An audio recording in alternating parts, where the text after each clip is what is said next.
السلام اور آداب. امید ہے آپ سب دوست احباب خیر خیریت سے ہوں گے. میں شمس الدین حسن شگری آج محترم جناب علامہ حسن الیاس صاحب کے ساتھ آپ کی خدمت میں حاضر ہوا ہوں. ہم نے پہلے اعلان کیا تھا کہ غامدی صاحب کی جو نئی کتاب آئی ہے اور جس کا ترجمہ اور تحقیق کا کام محترم ڈاکٹر عامر گزدر صاحب اور محمد حسن الیاس صاحب نے مشترکہ کیا ہے، اور کل 865 صفحے پر مشتمل پہلی جلد ہے، اور انشاءاللہ پتہ نہیں کتنی جلدیں اس کی بنیں گی، وہ ہم آج معلومات بھی لیں گے. تو میری خواہش تھی کہ میں اس کتاب پر حسن صاحب سے گفتگو کروں. انہوں نے اس پہ اپنا خون جگر دے کر اس کام کو سر انجام دیا ہے اور بہت محنت طلب کام کیا ہے. جس انداز سے تخریج حدیثوں کا پورا کھنگالنا اس ہزاروں حدیثوں کے ذخیروں کو، تو یہ بہت ہی طالب علم کے طور پر ہمارے لیے بہت بڑا کام ہے. اور آپ احباب کو جن کو علم حدیث اور ان چیزوں سے تعلق ہے ان کو بھی اس بات کا اندازہ ہے کہ یہ کس طرح کا کام. تو آج میری خوش قسمتی ہے کہ سر خود ہمارے ساتھ موجود ہے، تو ہم ان سے بات کریں گے. اور کچھ دوستوں نے ہم نے دیکھا جو اس کتاب کو پڑھے بغیر جو ہمارے عام طور پر ہم لوگ تبصرہ کرتے ہیں، تو کئی لوگوں نے اس کتاب کے نام پہ بہت اعتراض کیا. تو میں نے کہا کہ یہ بھی انشاءاللہ سنسر سے. تھینک یو سر، بہت شکریہ آپ نے دوبارہ ٹائم دیا. بہت شکریہ. حسن صاحب، میں کتاب کا نام اور اس کے مندرجات کے حوالے سے کچھ گفتگو کرنے سے پہلے میں یہ چاہوں گا کہ یہ آئیڈیا کیا تھا اس کتاب کا، آپ لوگوں کا کیوں ضرورت پیش آئی؟ جی، ہمارے استاد جناب جاوید احمد غامدی صاحب کا ایک انٹرویو ہے غالباً 1972 کا. اچھا. آپ کی عمر اس وقت کوئی میرے خیال ہے 20-22 سال تھی، اور وہ انٹرویو ڈاکٹر ممتاز احمد صاحب نے لیا ہے. اچھا. ڈاکٹر ممتاز صاحب آپ کے علم میں ہے بڑے معروف محقق تھے، مصنف تھے، اسکالر تھے، اسلامک انٹرنیشنل یونیورسٹی کے وہ صدر بھی رہے. وہ درس نظامی پہ جو ان کی کتاب ہے اسی کے اندر وہ انٹرویو بھی موجود ہے. اور اس زمانے میں انہوں نے پاکستان کے جو بڑے نابغہ بڑے علماء تھے ان کے انہوں نے انٹرویوز کیے. تو اس میں ایک نوجوان طالب علم کا بھی انہوں نے انٹرویو شامل کیا، وہ جاوید احمد غامدی صاحب تھے. اور ڈاکٹر صاحب حیات تھے، میرا ان سے بڑا تعلق تھا. تو جس زمانے میں وہ یہ کتاب مرتب کر رہے تھے انہی مسودات میں سے یہ انٹرویو بھی نکلا، اور پھر انہوں نے اس کتاب کی اس کو زینت بنایا. تو اس میں غامدی صاحب کے جو افکار و خیالات ان کے اوائل جوانی کے زمانے میں انہوں نے رقم کیے ہیں، اس میں ان کے پیش نظر یہ منصوبہ تھا جس کا ذکر انہوں نے آج سے کوئی سمجھے 40-50 سال پہلے کیا تھا. غامدی صاحب کا شخصیت کا ایک خاصہ یہ ہے کہ وہ چیزوں کو بڑے نظم و ضبط، بڑی ترتیب، بڑے ڈسپلن کے ساتھ زندگی میں انجام دیتے ہیں. تو ان کے پیش نظر یہ تھا کہ اگر قرآن مجید پر غور و فکر کا کام مکمل ہو گیا ہے، تفسیر پر مکمل ہو گیا ہے، تو اس کے بعد سنت ہمارے سامنے آتی ہے، اس کو دیکھنا ہے. اور سنت کے بعد ساتھ صلی اللہ علیہ وسلم کی نسبت سے آپ کے اخبار احاد ہمیں منتقل ہوئے. تین ہی چیزیں ہیں نا، یا قرآن ہے، یا سنت ہے، یا اخبار احاد ہے. تو تیسرے مرحلے پر ان پر کام ہونا چاہیے. اس کا ایک چوتھا مرحلہ بھی ہے جس کی ابھی تک نوبت نہیں آئی، بھی ہم نے شروع کیا ہے علامہ مار خان ناصر کے زیر نگرانی، وہ آثار پر کام ہے. اور اس کے بعد ایک اور پروجیکٹ ہے جو تاریخ پر، مسلمانوں کے دور اول کی تاریخ ہے.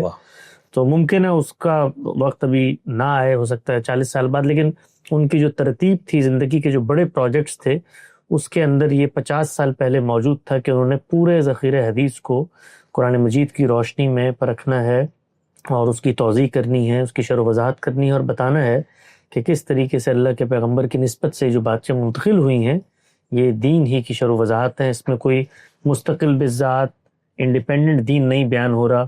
دین کے اصل حکم کے اندر کوئی ترمیم، کوئی تخصیص، کوئی نسخ، اس طرح کا کوئی پہلو موجود نہیں ہے.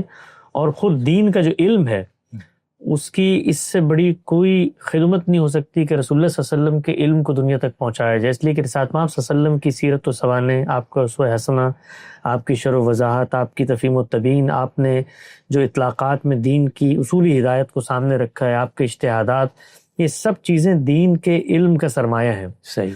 اور جس وقت ہمیں قرآن مجید کو ہدایت دیتا ہے تو اس کے لسانی اور عقلی مضمرات ہیں وہ اللہ کے پیغمبر کھولتے ہیں، اور وہ سلسلہ جاری ہے آج تک. تو اس پیش نظر ان کے ذہن میں یہ پروجیکٹ تھا. میزان پہ انہوں نے جب کام کیا تو میزان کے اندر جو مباحث زیر بحث ہیں شریعت کے اور ایمان و اخلاقیات کے، اس سے متعلق جو روایات تھیں ان کی انہوں نے تحقیق کر کے خود میزان کے اندر ان کو حل کیا ہے، ان کے صحیح مقام پہ رکھا ہے. چنانچہ آپ جانتے ہیں کہ میزان کے اندر کوئی 1200 سے زیادہ روایتیں آ چکی ہیں. تاہم اس کے باوجود ذخیرہ حدیث بہت بڑا ہے. تو یہ خیال ہمیشہ سے دامن گیر رہتا تھا کہ اس پر کام ہونا چاہیے. پیغام صاحب کی جب تفسیر مکمل ہو گئی 2014-15 میں، تو اس کے بعد انہوں نے اس کام کا آغاز کیا اور 2016 میں ہم نے باقاعدہ طور پر اس کام کے پروجیکٹ میں ہم شامل ہوئے. ہمیں کوئی 1.5-2 سال لگے اس کے اصول مرتب کرنے میں، اس کا جو پریزنٹیشن ہے، اور پھر یہ کام شروع ہو گیا. صحیح، ٹھیک، بہت اچھا ہے. لیکن اس میں ایک چھوٹا سا یہ بتا رہا کہ بطور محقق آپ نے اس پہ اتنا زبردست جو کام کیا، تو اس میں آپ کو کیا بہت مشکلات کا سامنا رہا یا بہت آسانی تھی؟ یعنی اس کام کے پروسیس میں آپ کے لیے کیا مسائل اور چیلنجز درکار تھے؟ میرا درس نظامی کا پس منظر تھا. میں نے 6 سال مدرسے کی تعلیم حاصل کی. اس کے بعد مجھے جامعہ مدینہ العالمیہ میں 4 سال عربی ادب اور جو کلاسیکل ہماری تراث ہے اس کو آنرس کرنے کا موقع ملا. اور غامدی صاحب مدینہ یونیورسٹی سے بھی؟ جی، مدینہ یونیورسٹی کا ایک کیمپس تھا جو ملیشیا میں بنا. اچھا، ہاں. اور وہاں پر سارے اساتذہ جو مدینہ یونیورسٹی کے بوڑھے اساتذہ تھے، عرب اساتذہ، ان سب کو وہاں منتقل کیا. تو میں جس وقت 2011 میں ملیشیا گیا، غامدی صاحب کی ایما پر ان کی محبت شفقت تھی، انہوں نے مجھے وہاں بلایا. تو جاتے ہی چند دنوں میں میرا ایڈمیشن ہوا تھا مدینہ یونیورسٹی میں. صحیح. تو مجھے وہاں پر دوبارہ سے عربی ادب کو، عربی زبان کو، اور بالخصوص جو کلاسیکل تراث ہے، جو کہ میرا جو میجر تھا وہاں پہ میں نے 4 سال مدینہ یونیورسٹی میں پڑھا، وہ تھا ہی عربی ادب کے اندر ایک آنرس کا پروگرام تھا. تو بڑے اچھے اساتذہ مجھے ملے وہاں پر. یمن کے تھے، سعودی عرب کے تھے، مصر کے تھے، شام کے تھے، جامعہ ازہر کے اساتذہ تھے. تو براہ راست عرب علماء سے استفادے کا مجھے موقع ملا، اور کچھ عربی زبان سے زیادہ محبت اور وہاں پر شد بدھ میری پیدا ہوئی، چونکہ وہ میڈیم ہی عربک تھا. ان لوگوں کو کوئی نہ انگریزی کا ایک لفظ آتا تھا، اردو تو وہ جانتے ہی نہیں تھے. تو میں 4 سال اس ماحول میں رہا. اس سے میرے اندر بھی یہ خواہش پیدا ہوئی تھی تحقیق کی. اور جس زمانے میں یہ پروجیکٹ شروع ہوا نا، تو اس وقت بہت ہمارے اوپر ایک اعتراض بھی تھا، کیونکہ میں خود مذہبی بیک گراؤنڈ سے آیا تھا، یہی تحفظات لے کے شاید غامدی صاحب کے یہاں یہ انکار حدیث، حدیث کی تخفیف جو ہم سنتے چلے آئے تھے. لیکن جب اس ڈسکورس کو پڑھنا شروع کیا تو واضح ہوا کہ نہیں، ان کے یہاں تو حدیث کی ایک پلیسمنٹ ہے، کیٹیگرائزیشن کا فرق ہے جس سے لوگ یہ چیز اخذ کرتے ہیں. تو پھر غامدی صاحب نے دیکھا، میں بھی نوجوان تھا، میرے جو دوسرے ساتھی ہیں ان کی بھی اتنی عمر نہیں تھی کہ ان بچوں کو اگر ٹرین کیا جائے، ان کے اندر شوق بھی ہے، صلاحیت بھی ہے، تو یہ لوگ اس پر کام کر سکتے ہیں. جو فائدہ ہوا سب سے بڑا وہ یہ تھا کہ میرا اپنا بیک گراؤنڈ جو ہے وہ میں نے چونکہ کمپیوٹر سائنسز کی تعلیم حاصل کی تھی، براڈ بیس تعلیم حاصل کرنے کے بعد میں مدرسے میں گیا تھا. تو اس کی وجہ سے جو جدید انداز ہے ریسرچ کا، میتھڈالوجی، اور پھر اس کے ساتھ ساتھ جو آئی ٹی ہے جس کے ذریعے سے آپ ایکسیس کر سکتے ہیں نالج کو سسٹمیٹیکلی، وہ کیپیسٹی موجود تھی. صحیح. تو ہم لوگوں نے جب اس تحقیق کا آغاز کیا تو ہمارے سامنے وہ طریقہ نہیں تھا جو قدیم طریقے سے کتابیں کھول کے اور اس کے اندر سے روایتیں ڈھونڈ کے، جو پرانا طریقہ ہمارا. خود غامدی صاحب نے اس وقت میزان لکھی تو اسی طریقے سے روایتوں کی تحقیق کی، اور اس پہ مطلب سالوں لگ گئے، 25 سالوں کا کام ہے. تاہم ہم نے جب اس کا آغاز کیا تو ہم نے دنیا بھر سے جو اس زمانے میں جدید ترین سافٹ ویئرز موجود تھے ان کو ہم نے خریدا، ان کے بہترین ورژنز ہم نے حاصل کیے، اور کہیں کہیں وہ ایکسیسیبل نہیں تھے، ہم نے ان ملکوں میں جا کے رابطہ کر کے ان سے وہ ورژنز منگائے. اس میں 2 ورژنز تو ایسے تھے جو بالکل نئے آئے تھے اس زمانے میں، 2011-12 میں وہ لانچ ہوئے ہیں غالباً. ایک جو ہے وہ قطر سے آیا. شاملہ تو تھا پہلے سے، شاملہ موجود تھا، لیکن جوامع الکلم جو تھا وہ ایک نیا سافٹ ویئر تھا، اور وہ قطر کی حکومت نے بنایا تھا. اور اس میں بہت انہوں نے محنت کی تھی. سینکڑوں کی تعداد میں حدیث کے محققین نے برسوں قطر میں قیام کر کے جتنا ذخیرہ حدیث ہے، انکلوڈنگ کچھ نئے مخطوطات ملے تھے، ان کو بہت سائنٹیفک انداز میں انہوں نے سافٹ ویئر میں انکارپوریٹ کیا. اس سے جو ڈیٹا تک ایکسیس تھی وہ بہت آسان ہو گئی. یعنی خود انہوں نے اس کے اندر ہزاروں روایات کو ڈالا، پھر اس کی موضوعات کے لحاظ سے اس کو الگ کیا، اس کی سند پر حکم کیا لگتا ہے اس کو انہوں نے واضح کیا. پھر اس کے ساتھ ساتھ انہوں نے میپنگ کی وہاں پہ، جو بڑا نیا کام تھا کہ یہ روایت ہے نا، یہ ٹریول کیسے کر رہی ہے، اور بیک وقت جس وقت یہ ٹریول کر رہی ہے اس کے شواہد کیا ہیں. وہ جو روات وہاں پہ موجود ہیں ان روات کا پورا ڈیٹا سافٹ ویئر کے اندر بلٹ ان تھا. آپ جب ایک راوی پہ کلک کرتے تھے تو آپ کو 10 ان پر جرح و تعدیل کی کتابیں کھول کے وہ سب کچھ آ جاتا تھا، پھر اس سے آپ کمپیریزن کر سکتے. تو یہ جو ایکسیس تھا ڈیٹا کا، یہ میرا خیال ہے کہ شاید پہلی دفعہ جس دور میں ہم نے کام شروع کیا وہ محققین کے سامنے اس طرح سے آیا.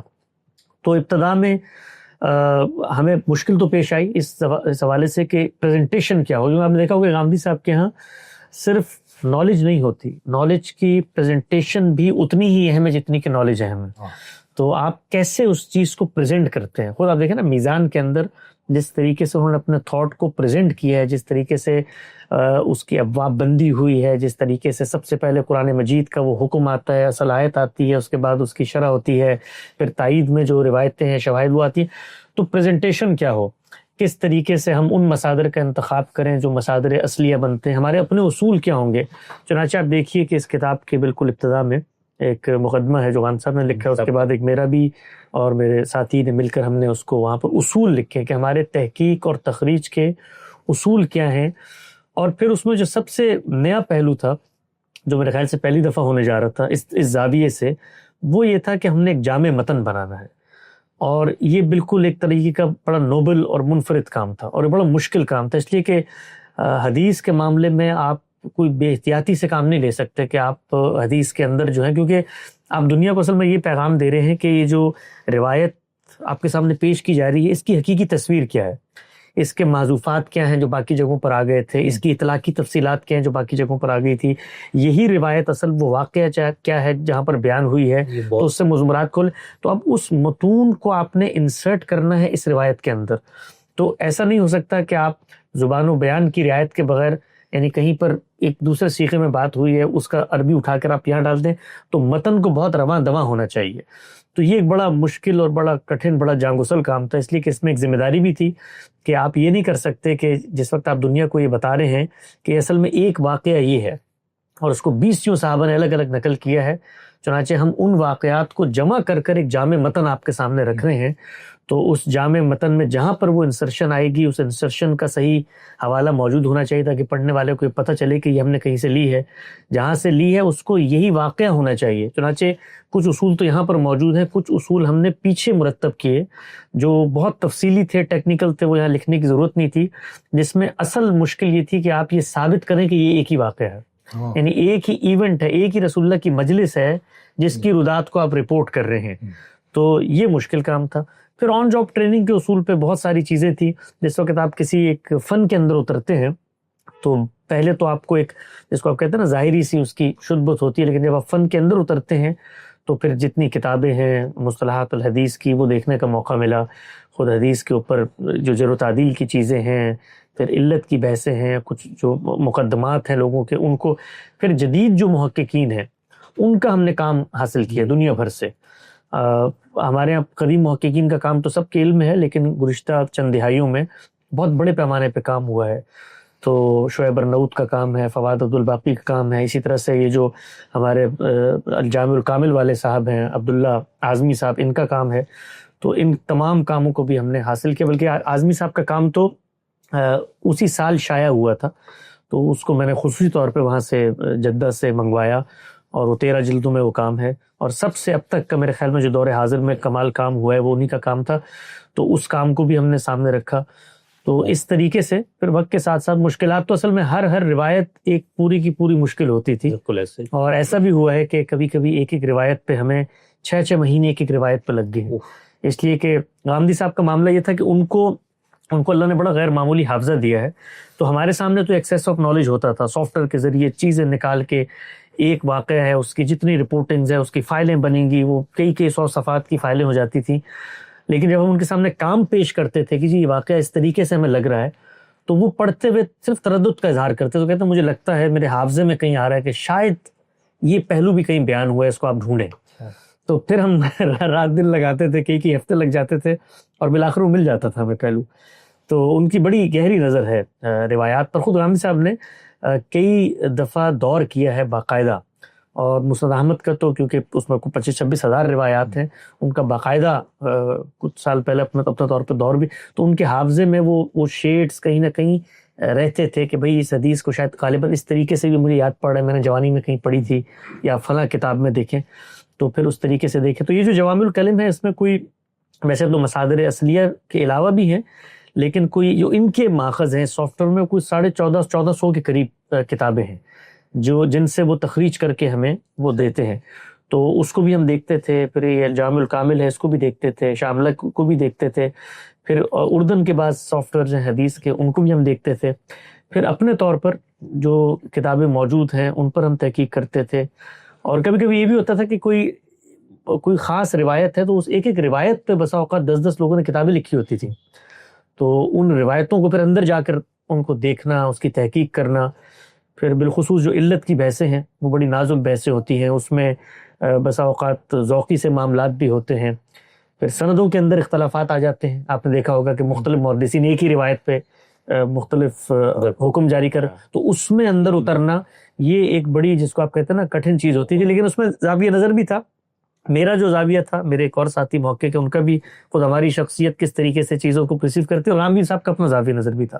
یعنی غامدی صاحب کا یہ ہے کہ روایت کو کسی طریقے سے قبول کر کے اس کی توجیہ کرنی ہے، یعنی روایت کو رد کرنے کا مزاج نہیں ہے، ورنہ تو بہت آسانی سے آپ کو تائیدی شواہد مل جاتے ہیں کہ بھئی فلاں محقق، کیونکہ یہ جو جرح و تعدیل کا علم ہے یہ کافی سبجیکٹیو علم ہو جاتا ہے بہت سارے معاملات. بالکل. اور اس میں کوئی حتمی بات کہنے کی پوزیشن میں آپ نہیں ہوتے، تو آپ کے پاس کافی مارجنز ہوتے ہیں.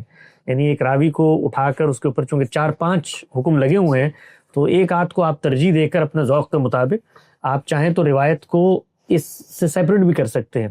لیکن ان کا جو مزاج، ان کا جو ذوق، ان کا جو شوق تھا وہ یہی تھا کہ یہ روایت اگر ہم قرآن کی روشنی میں رکھ کے ایکسپلین کرنے کے قابل ہیں تو پھر یہ سند کی بحث تو کی جائے گی، کیونکہ ہم نے جو جامع متن لیا ہے اس میں اس کا اہتمام کیا ہے کہ حدیث یا تو صحیح درجے کی ہو یا حسن درجے کی، اس سے نیچے ہم جامع متن نہیں لیتے. صحیح. تو میں سننے والوں کو ایک چھوٹا سا تعارف بھی اس کا دے دوں تو کہ ہوتا کیا ہے کہ سب سے پہلے ایک موضوع کا انتخاب کیا جاتا ہے، اور ہم نے ترجیح یہ دی کہ جو پرابلمیٹک موضوعات ہیں دین کی انڈرسٹینڈنگ میں، روایات کے پس منظر میں، ان کو ترجیح دی جائے پہلے. تو موضوع کا جب انتخاب ہم کر لیتے ہیں، مثال کے طور پہ داڑھی کا موضوع ہے، تو پھر اس موضوع سے متعلق جتنی روایات ہیں وہ چاہے ہزاروں میں ہوں، ان کو پھر ہم جمع کرتے ہیں. صحیح. اور اس کی ایک بڑی ان ڈیپتھ فائل بنتی ہے، ایک ایک روایت اپنے حوالے کے ساتھ آتی ہے ہمارے اس میں. اور پھر اس کے بعد جو ہے ان روایات میں سے یہ دیکھا جاتا ہے کہ کیا موضوعات ہیں جن میں زیر بحث ہے، اس کے لحاظ سے ان کی ابواب بندی ہوتی ہے.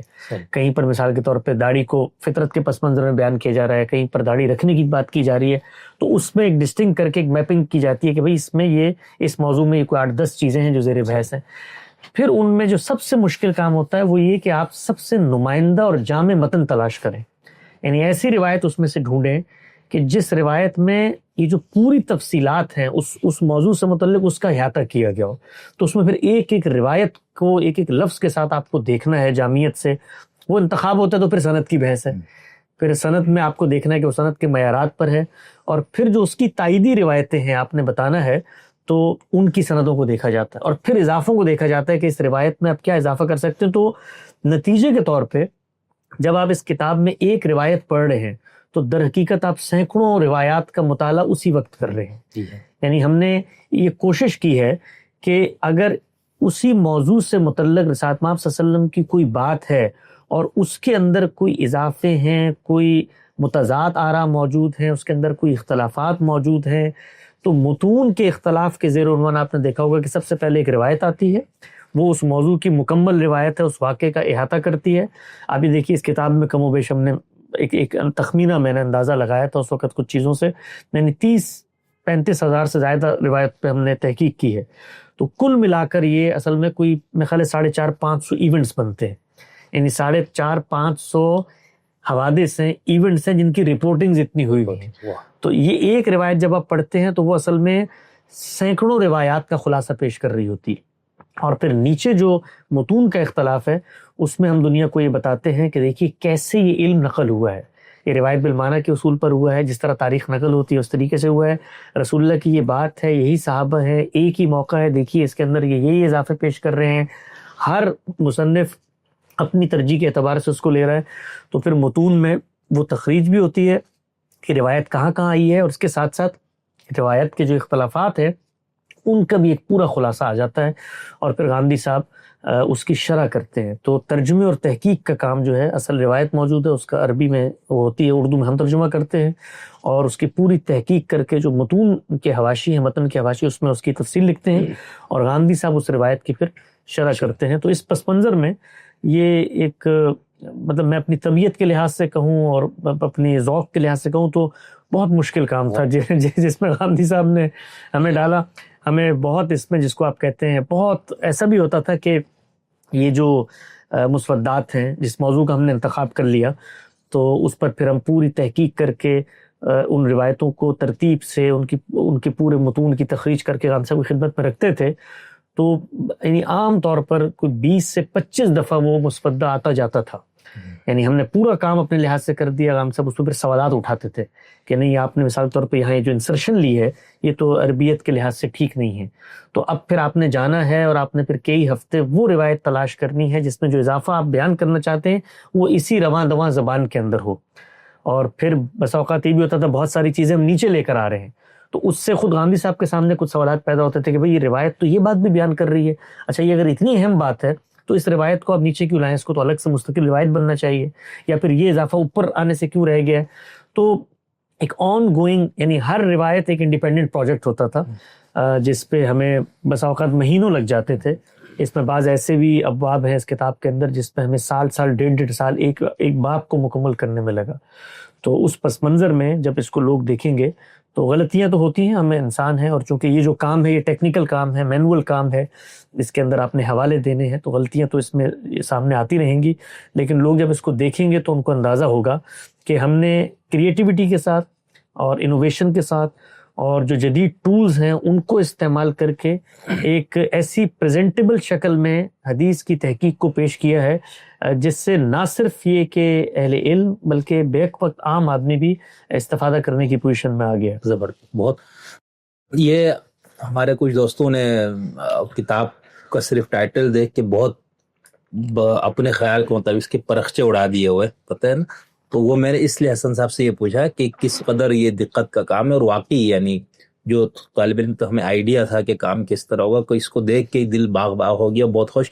کیونکہ ایک حدیث جیسے حسن صاحب نے وضاحت سے کی, یعنی ایک صحابی روایت کر رہے بے نہیں وہی واقعہ یا اسی سے ملتا جلتا کوئی اور, تو اس میں کوئی الفاظ کا اضافہ ہے, یا جیسے ہم حدیث کی کتابوں میں دیکھتے ہیں امام بخاری یا ان کو, تو حدیث کا ایک ٹکڑا لے آتے ہیں, پورا واقعہ پس منظر پیچھے پتہ ہی نہیں ہے, تو اس سے بہت الجھنیں ہو جاتی تھی. یعنی طالب علم کی تو ہمیں یہ احساس تھا. تو یہ جو آپ لوگوں نے کام کیا نا جامع ایک متن, تو آپ لوگوں نے یہ کیا کہ مثال کے طور وہ افل لوہا آ گیا, اب اس سے وجوب ہو گیا فلانا ہو گیا, پوری بحث ہمارے یہاں فقہ کے اندر امام شافعی نے کہا کہ سنت عادیہ ہے, امام اعظم کے نزدیک واجب ہو گیا. تو لیکن جب آپ لوگوں کے اس کام سے نہیں, یہ حضور نے کس موقع پہ یہ بات کی تھی, کیا پس منظر تھا, اور اسی روایت کو بیان کرنے کے لیے مختلف لوگوں نے کس طرح سے اس میں کچھ الفاظ کا کہیں اضافہ کہیں کمی, تو اس سے پوری ایک زبردست تصویر سامنے. دیکھیں آپ نے جس چیز کی مثال دی, لوگ اس کو اس میں دیکھیں گے, آپ پہ سوال مکمل کیجیے گا. مثلا ابو امامہ باہلی کی ایک روایت ہے داڑھی کے عنوان سے, اور اس کو ہر کوئی نقل کرتا ہے ہر وقت کے میرے ساتھ صلی اللہ علیہ وسلم تو امر کے سیغے میں کہا, امر وجوب کے لیے آتا ہے, اور یہ کہ داڑھی بڑھاؤ مجھے کٹاؤ. یعنی صرف اسی روایت کو, اور یہ مطلب یہ ان روایتوں کا جامع متن ہم نے گھر میں بیٹھ کے نہیں بنایا, یہ حدیث کی کتابوں میں موجود ہے. یعنی اس میں سے کوئی بھی چیز میں نے اپنے لاہور میں جب اس کی تقریباً رونمائی ہوئی اور مجھے کام کرتے ہوئے بھی احساس ہوا کہ اللہ تعالیٰ نے یعنی انسانوں کو یہ توفیق رضانی ہوئی کہ انہوں نے جو متون تھے, رپورٹنگز تھی, اور مسلمانوں کی یہ بڑی کامیابی ہے کہ انہوں نے ہر چیز کو رپورٹ کیا ہے, یہاں تک کہ وہ چیزیں جو ذوف کے درجے میں تھی ان کو بھی رپورٹ کیا ہے. تو یہ رپورٹنگ تحقیق کے لیے کتنی مفید ہوتی ہے اس کا اندازہ تب ہوتا ہے جب آپ علم حدیث پہ کام کرتے ہیں. تو اسی روایت کو آپ دیکھیے, ابو امامہ باہلی کی روایت آپ نے ذکر کیا, تو اس میں رسالت مآب صلی اللہ علیہ وسلم سے یہ ایک چیز زیر بحث ہی نہیں ہے. یعنی قریش کے بوڑھے آپ صلی اللہ علیہ وسلم کے پاس آئے ہیں اور وہ آپ سے آ کر مشرکین اور یہود کی پیدا کردہ بدعات کے بارے میں گفتگو کر رہے ہیں. ان سے پوچھ رہے ہیں کہ یا رسول اللہ یہ لوگ جوتے نہیں پہنتے, ہم جوتے پہنے یا نہ پہنے. تو آپ صلی اللہ علیہ وسلم نے فرمایا ان کی مخالفت کرو اور جوتے پہنا کرو.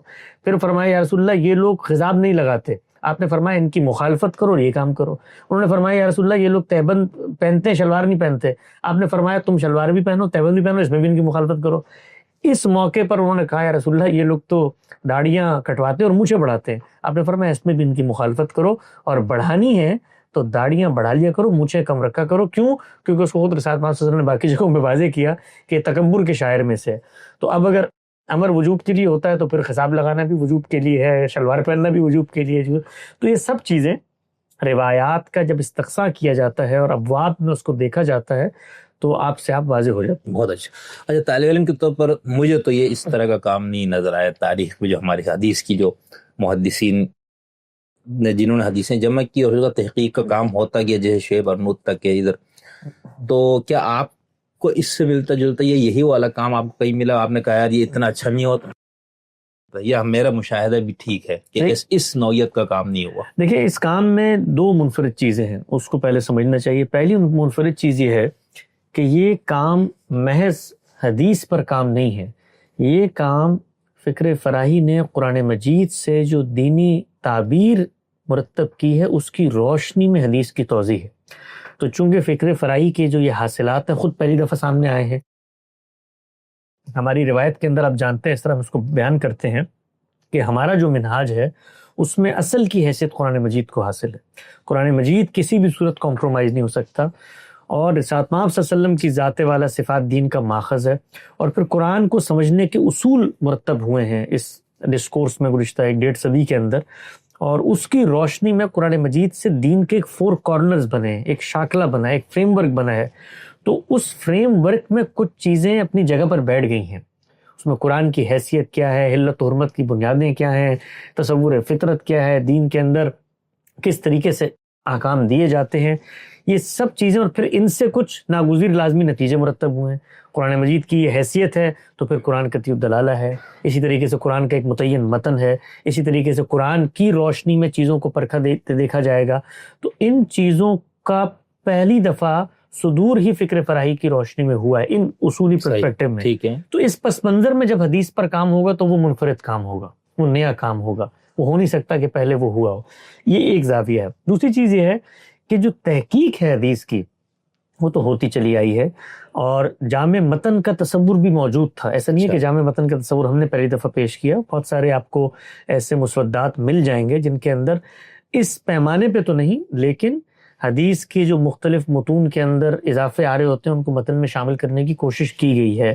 کچھ خود ہمارے کام کے وقت بھی ہمارے سامنے تھے، اس کے کچھ حوالے یہاں پر موجود بھی ہیں، لیکن اس طریقے سے موضوع کا انتخاب اور اس زاویے سے جامع متن کو لے کر آنا کہ وہ فہم حدیث میں معاون ہو، نہ کہ محض متن حدیث کے اختلافات کو نمایاں کر رہا ہو، یہ ایک فرق ہے۔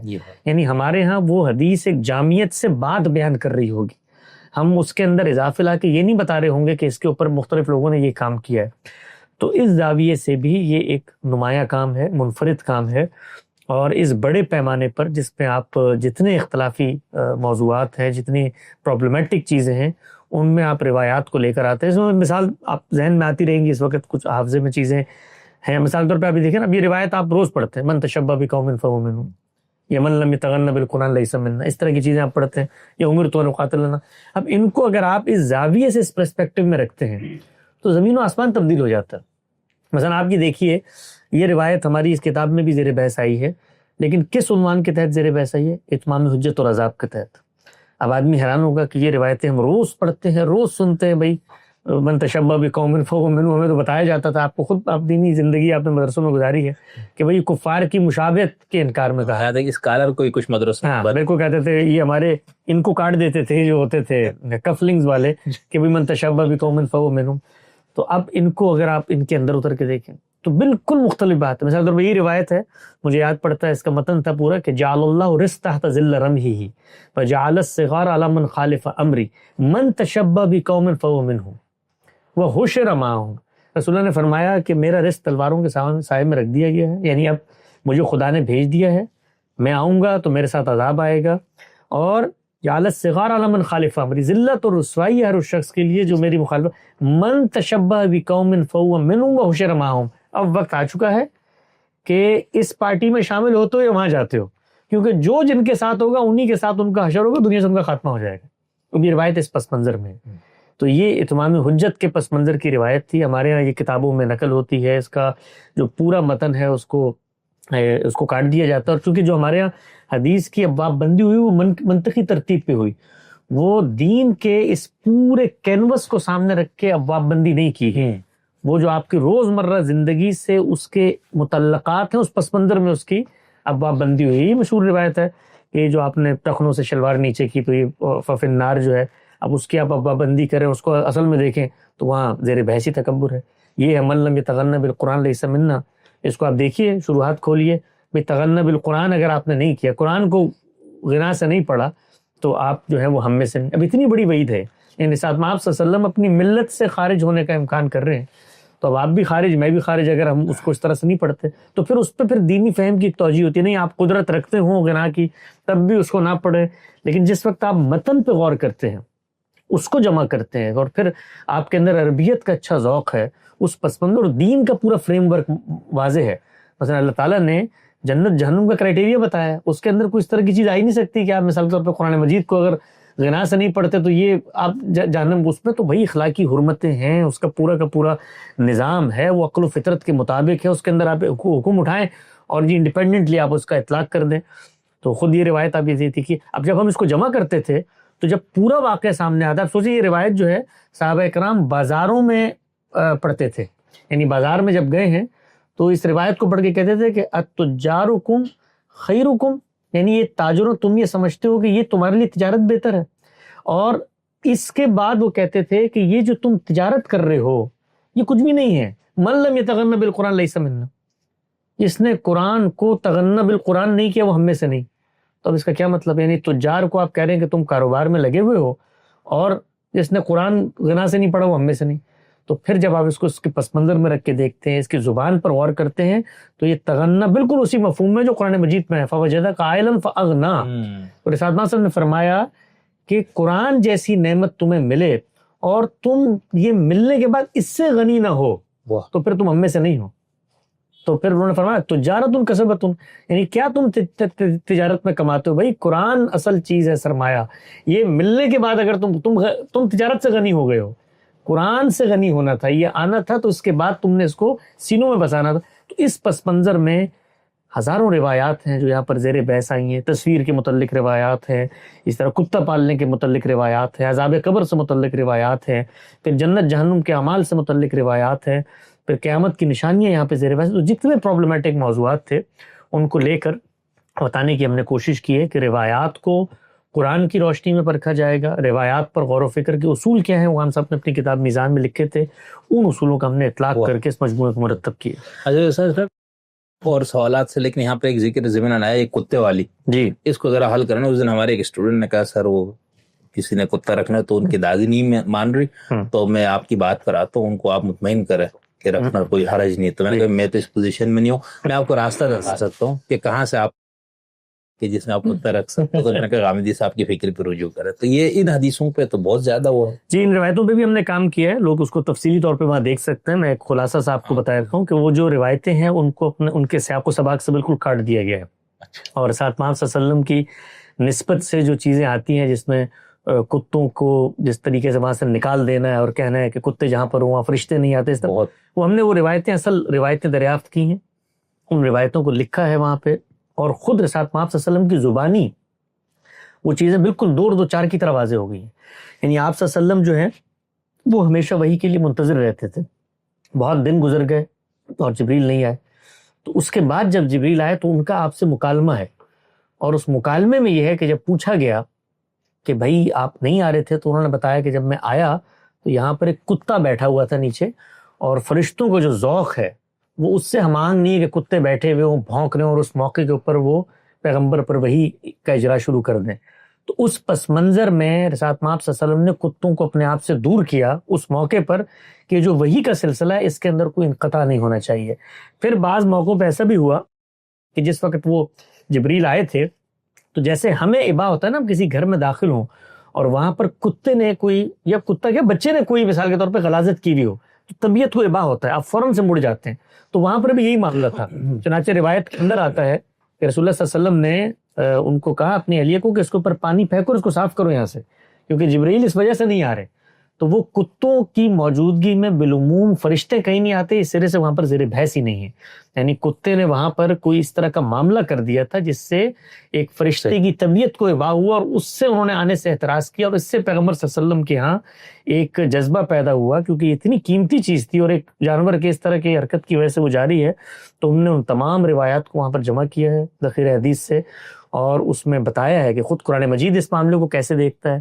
اس نے بتایا ہے سورہ کہف کے اندر کہ وہاں پر کتا وہاں پر ان کے ساتھ موجود تھا، کتے کے جی ہاں وسیع. تو پھر بتایا کہ کتے کا شکار آپ کے لیے جائز کر دیا. پھر یہ بتایا قرآن نے کہ یہ جو علم ہے کتے کے پاس یہ ہم نے اس کو سکھایا ہے.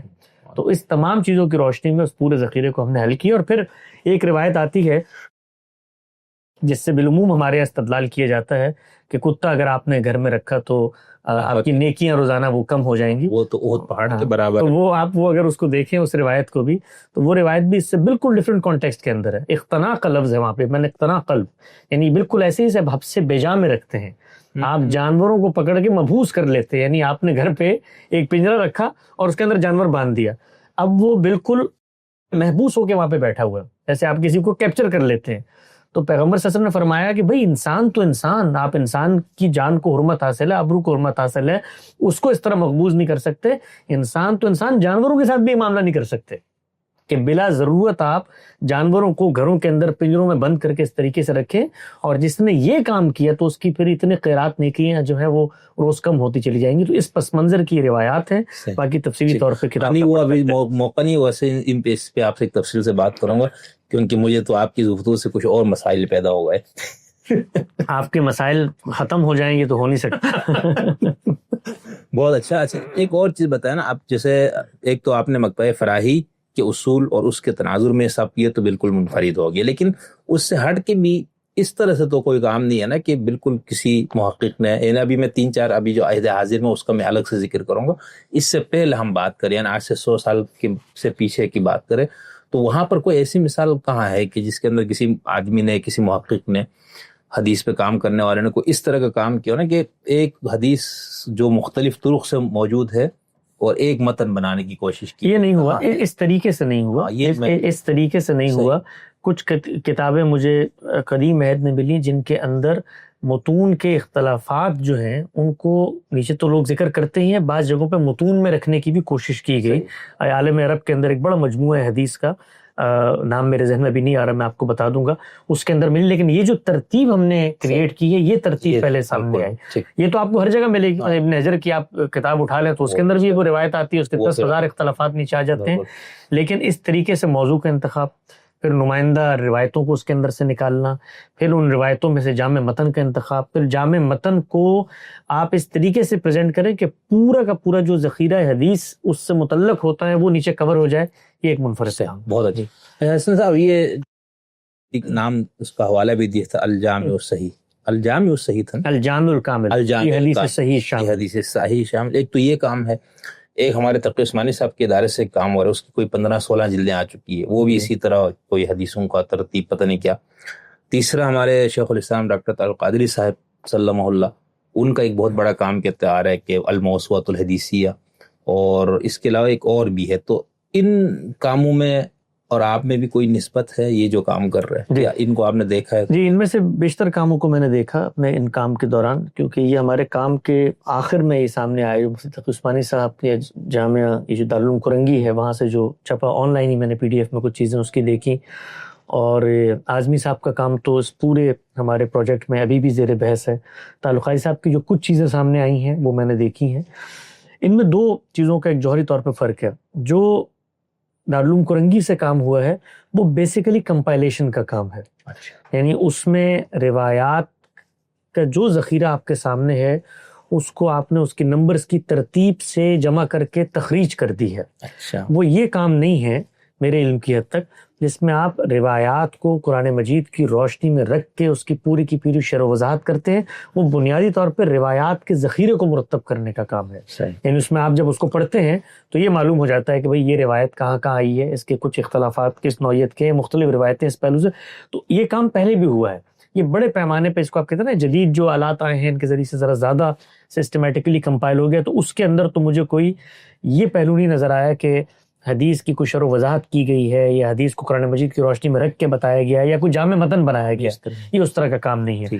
جو دوسرا کام ہے ہمارے اعظمی صاحب کا, یہ بڑا محققانہ کام ہے, بڑا گہرا کام ہے. اس میں بھی جو ان کا پورا کا پورا کارپس ہے وہ موضوعات کے لحاظ سے احادیث کو جمع کرنے کا ہے, اور نمائندہ جو روایات ہیں ان کو وہاں پہ لے کر آنے کا ہے. یعنی یہ تھوڑا سا منفرد کام ہے. اس میں ایسا نہیں ہے کہ انہوں نے صرف نمبرز کے ذریعے سب کچھ جمع کر کے بتا دیا, نہیں, بلکہ اس میں ایک انتخاب ہے ان کا. یعنی جب آپ ان کی کتاب کو دیکھتے ہیں, 13 جلدوں میں ہے وہ کتاب, تو اس میں ہر موضوع کی جو نمائندہ روایت ہے, یعنی وہ نہیں کہ ریپیٹیشن ہو رہی ہے, نمائندہ روایت کا بہت اچھا استقصاء انہوں نے کر دیا. اور ان کی کتاب بھی خود چونکہ باقی جتنے محققین ہیں اس پر مبنی ہے, تو ساتھ ساتھ ان کی کتاب میں حکم بھی لگا ہوا ہوتا ہے، یعنی وہ اپنے مطالعے کی حد تک اس روایت پر باقاعدہ سند کا حکم بیان کرتے ہیں، اگرچہ اس کے اندر ایک ٹیکنیکل سی چیز ہے، مثال کے طور پر جس چیز کو وہ حسن قرار دیتے ہیں تو ہر جگہ پہ یہ تصریح نہیں ہوتی کہ یہ حسن لغیری ہے یا حسن لذاتی ہے، جو ہمارے یہاں ہوتا ہے نا کہ جب ایک حسن درجے سے بھی نیچے کی چیز ہے جس کو پھر مطابعات اور شواہد سے ملا کر آپ حسن لغیری ہی بن جاتی ہے اور وہ حسن کے درجے میں آپ اس کو پہنچاتے ہیں، تو وہ صراحت پانی ہوتی۔ چنانچہ ان کی کتاب کو جب بھی ہم نے دیکھا ہے تو اس کو کاؤنٹر ویریفائی ضرور کیا ہے حسن میں، جو بہت ساری جگہوں پر ان کا اپنا اعتماد شعیب ارناؤوط پر ہے، ارناؤوط کی جو کتاب ہے اسی کے حکم کو وہاں پر لے کے بیان کرتے ہیں، لیکن وہ بہت شاندار کلیکشن ہے روایات کی، یعنی اب تک کی جو میرا مطالعہ رہا ہے 10 سالوں میں اس سے زیادہ جامع اور اس سے زیادہ شاندار کلیکشن سامنے، خود ہم نے اپنے کام میں اس سے بہت استفادہ کیا، یعنی ہم اپنا یہ کام، چونکہ ہمارا کام زیادہ بڑے پیمانے پر تھا، اس کے مصادر آپ دیکھ سکتے ہیں، ابتدا میں ہم نے بتایا کہ 70-80 کے قریب مصادر اصلی جن کا ہم نے انتخاب کیا، تو ان کے کارپس سے بڑا کارپس تھا جس کو ہم دیکھتے تھے، تاہم اپنا پورا کام کرنے کے بعد ہمیشہ ہم اس کو واپس جا کر دیکھتے ہیں کہ کوئی ایسی روایت تو نہیں ہے کہ جو وہاں بیان ہوئی اور ہمارے کام میں سامنے نہیں آئی۔ اسی طریقے سے ابھی سیرت پر ہمارے یہاں کام ہو رہے ہیں، تو علم النبی پہ کام تھا نا، تو 3 درجوں میں اس کو تقسیم کیا، وہ جب آپ سوال پوچھیں گے اس کے نام کے حوالے سے تو میں اس کی وضاحت کر دوں گا۔ تو سیرت پہ ایک پوری جلد ہے ان کی، تو انہی کے پیٹرن کو ہم سیرت میں فالو کر کے ہمارے جو اصول ہیں اس کے لحاظ سے ہم اس پہ کام کریں۔ صحیح۔ اور دوسرا یہ نا کہ یہ جو اعظمی صاحب کا جو کام ہے تو کیا اس میں بھی اس کا اہتمام ہے؟ جیسے ایک روایت ہے تو وہ جہاں جہاں پر اس کے جتنے بھی اس سے مختلف متن اسی ایک واقعی کو سب کو یہ نہیں ان کے بس یہ ہوتا ہے کہ ایک روایت آ گئی تو وہ یہ بتا دیتے ہیں نیچے کہ یہ روایت 8-10 جگہوں پر آئی ہوئی ہے، اس میں بھی جو ان کا جو کارپس ہے وہ محدود ہے، ہم اس میں بہت پھیلایا ہے ہم نے اس کو، یعنی ہم زیادہ تخریج کرتے ہیں، بتاتے ہیں، وہ چند نمائندہ کتابوں کا انتخاب کرتے ہیں، اس کا ذکر کرتے ہیں اور پھر اس پہ جو حکم ہے ان کا وہ بیان کر دیتے ہیں، اور کوئی اگر اختلاف ہے تو اس کو بھی وہاں ذکر کر دیتے ہیں۔ اور دوسرے اس میں آپ لوگوں کا یہی اہتمام ہے نا کہ آپ لوگوں نے صرف صحیح اور مرفوع روایات کو ہی، یہ مرفوع روایتیں صحیح اور حسن درجے کی روایت، حسن درجے کی کو آپ نے جمع کیا، تو مثال کے طور پر یہ کوئی بھی مثال واف اللحا یا انما الاعمال بالنیات یا کوئی من تشبہ، تو اس کے اندر مثال کے طور پر ایک سند سے وہ حدیث آ رہی ہے، وہ سند صحیح ہے محدثین کے معیار کے مطابق، وہی کسی اور سند سے وہ حدیث آ رہی ہے، اس سند نے مسئلہ ہے، اس وقت آپ نے کیا جو مسئلے والے سند کو بھی اس میں شامل کیے؟ اس میں کیا ہوتا ہے کہ جو مسئلے والی سند ہے اس کے اندر اگر تو کوئی مستقل بات بیان ہو رہی ہے، یعنی اس کا پہلے تو حکم کیا ہے، کیا وہ ضعیف روایت ہے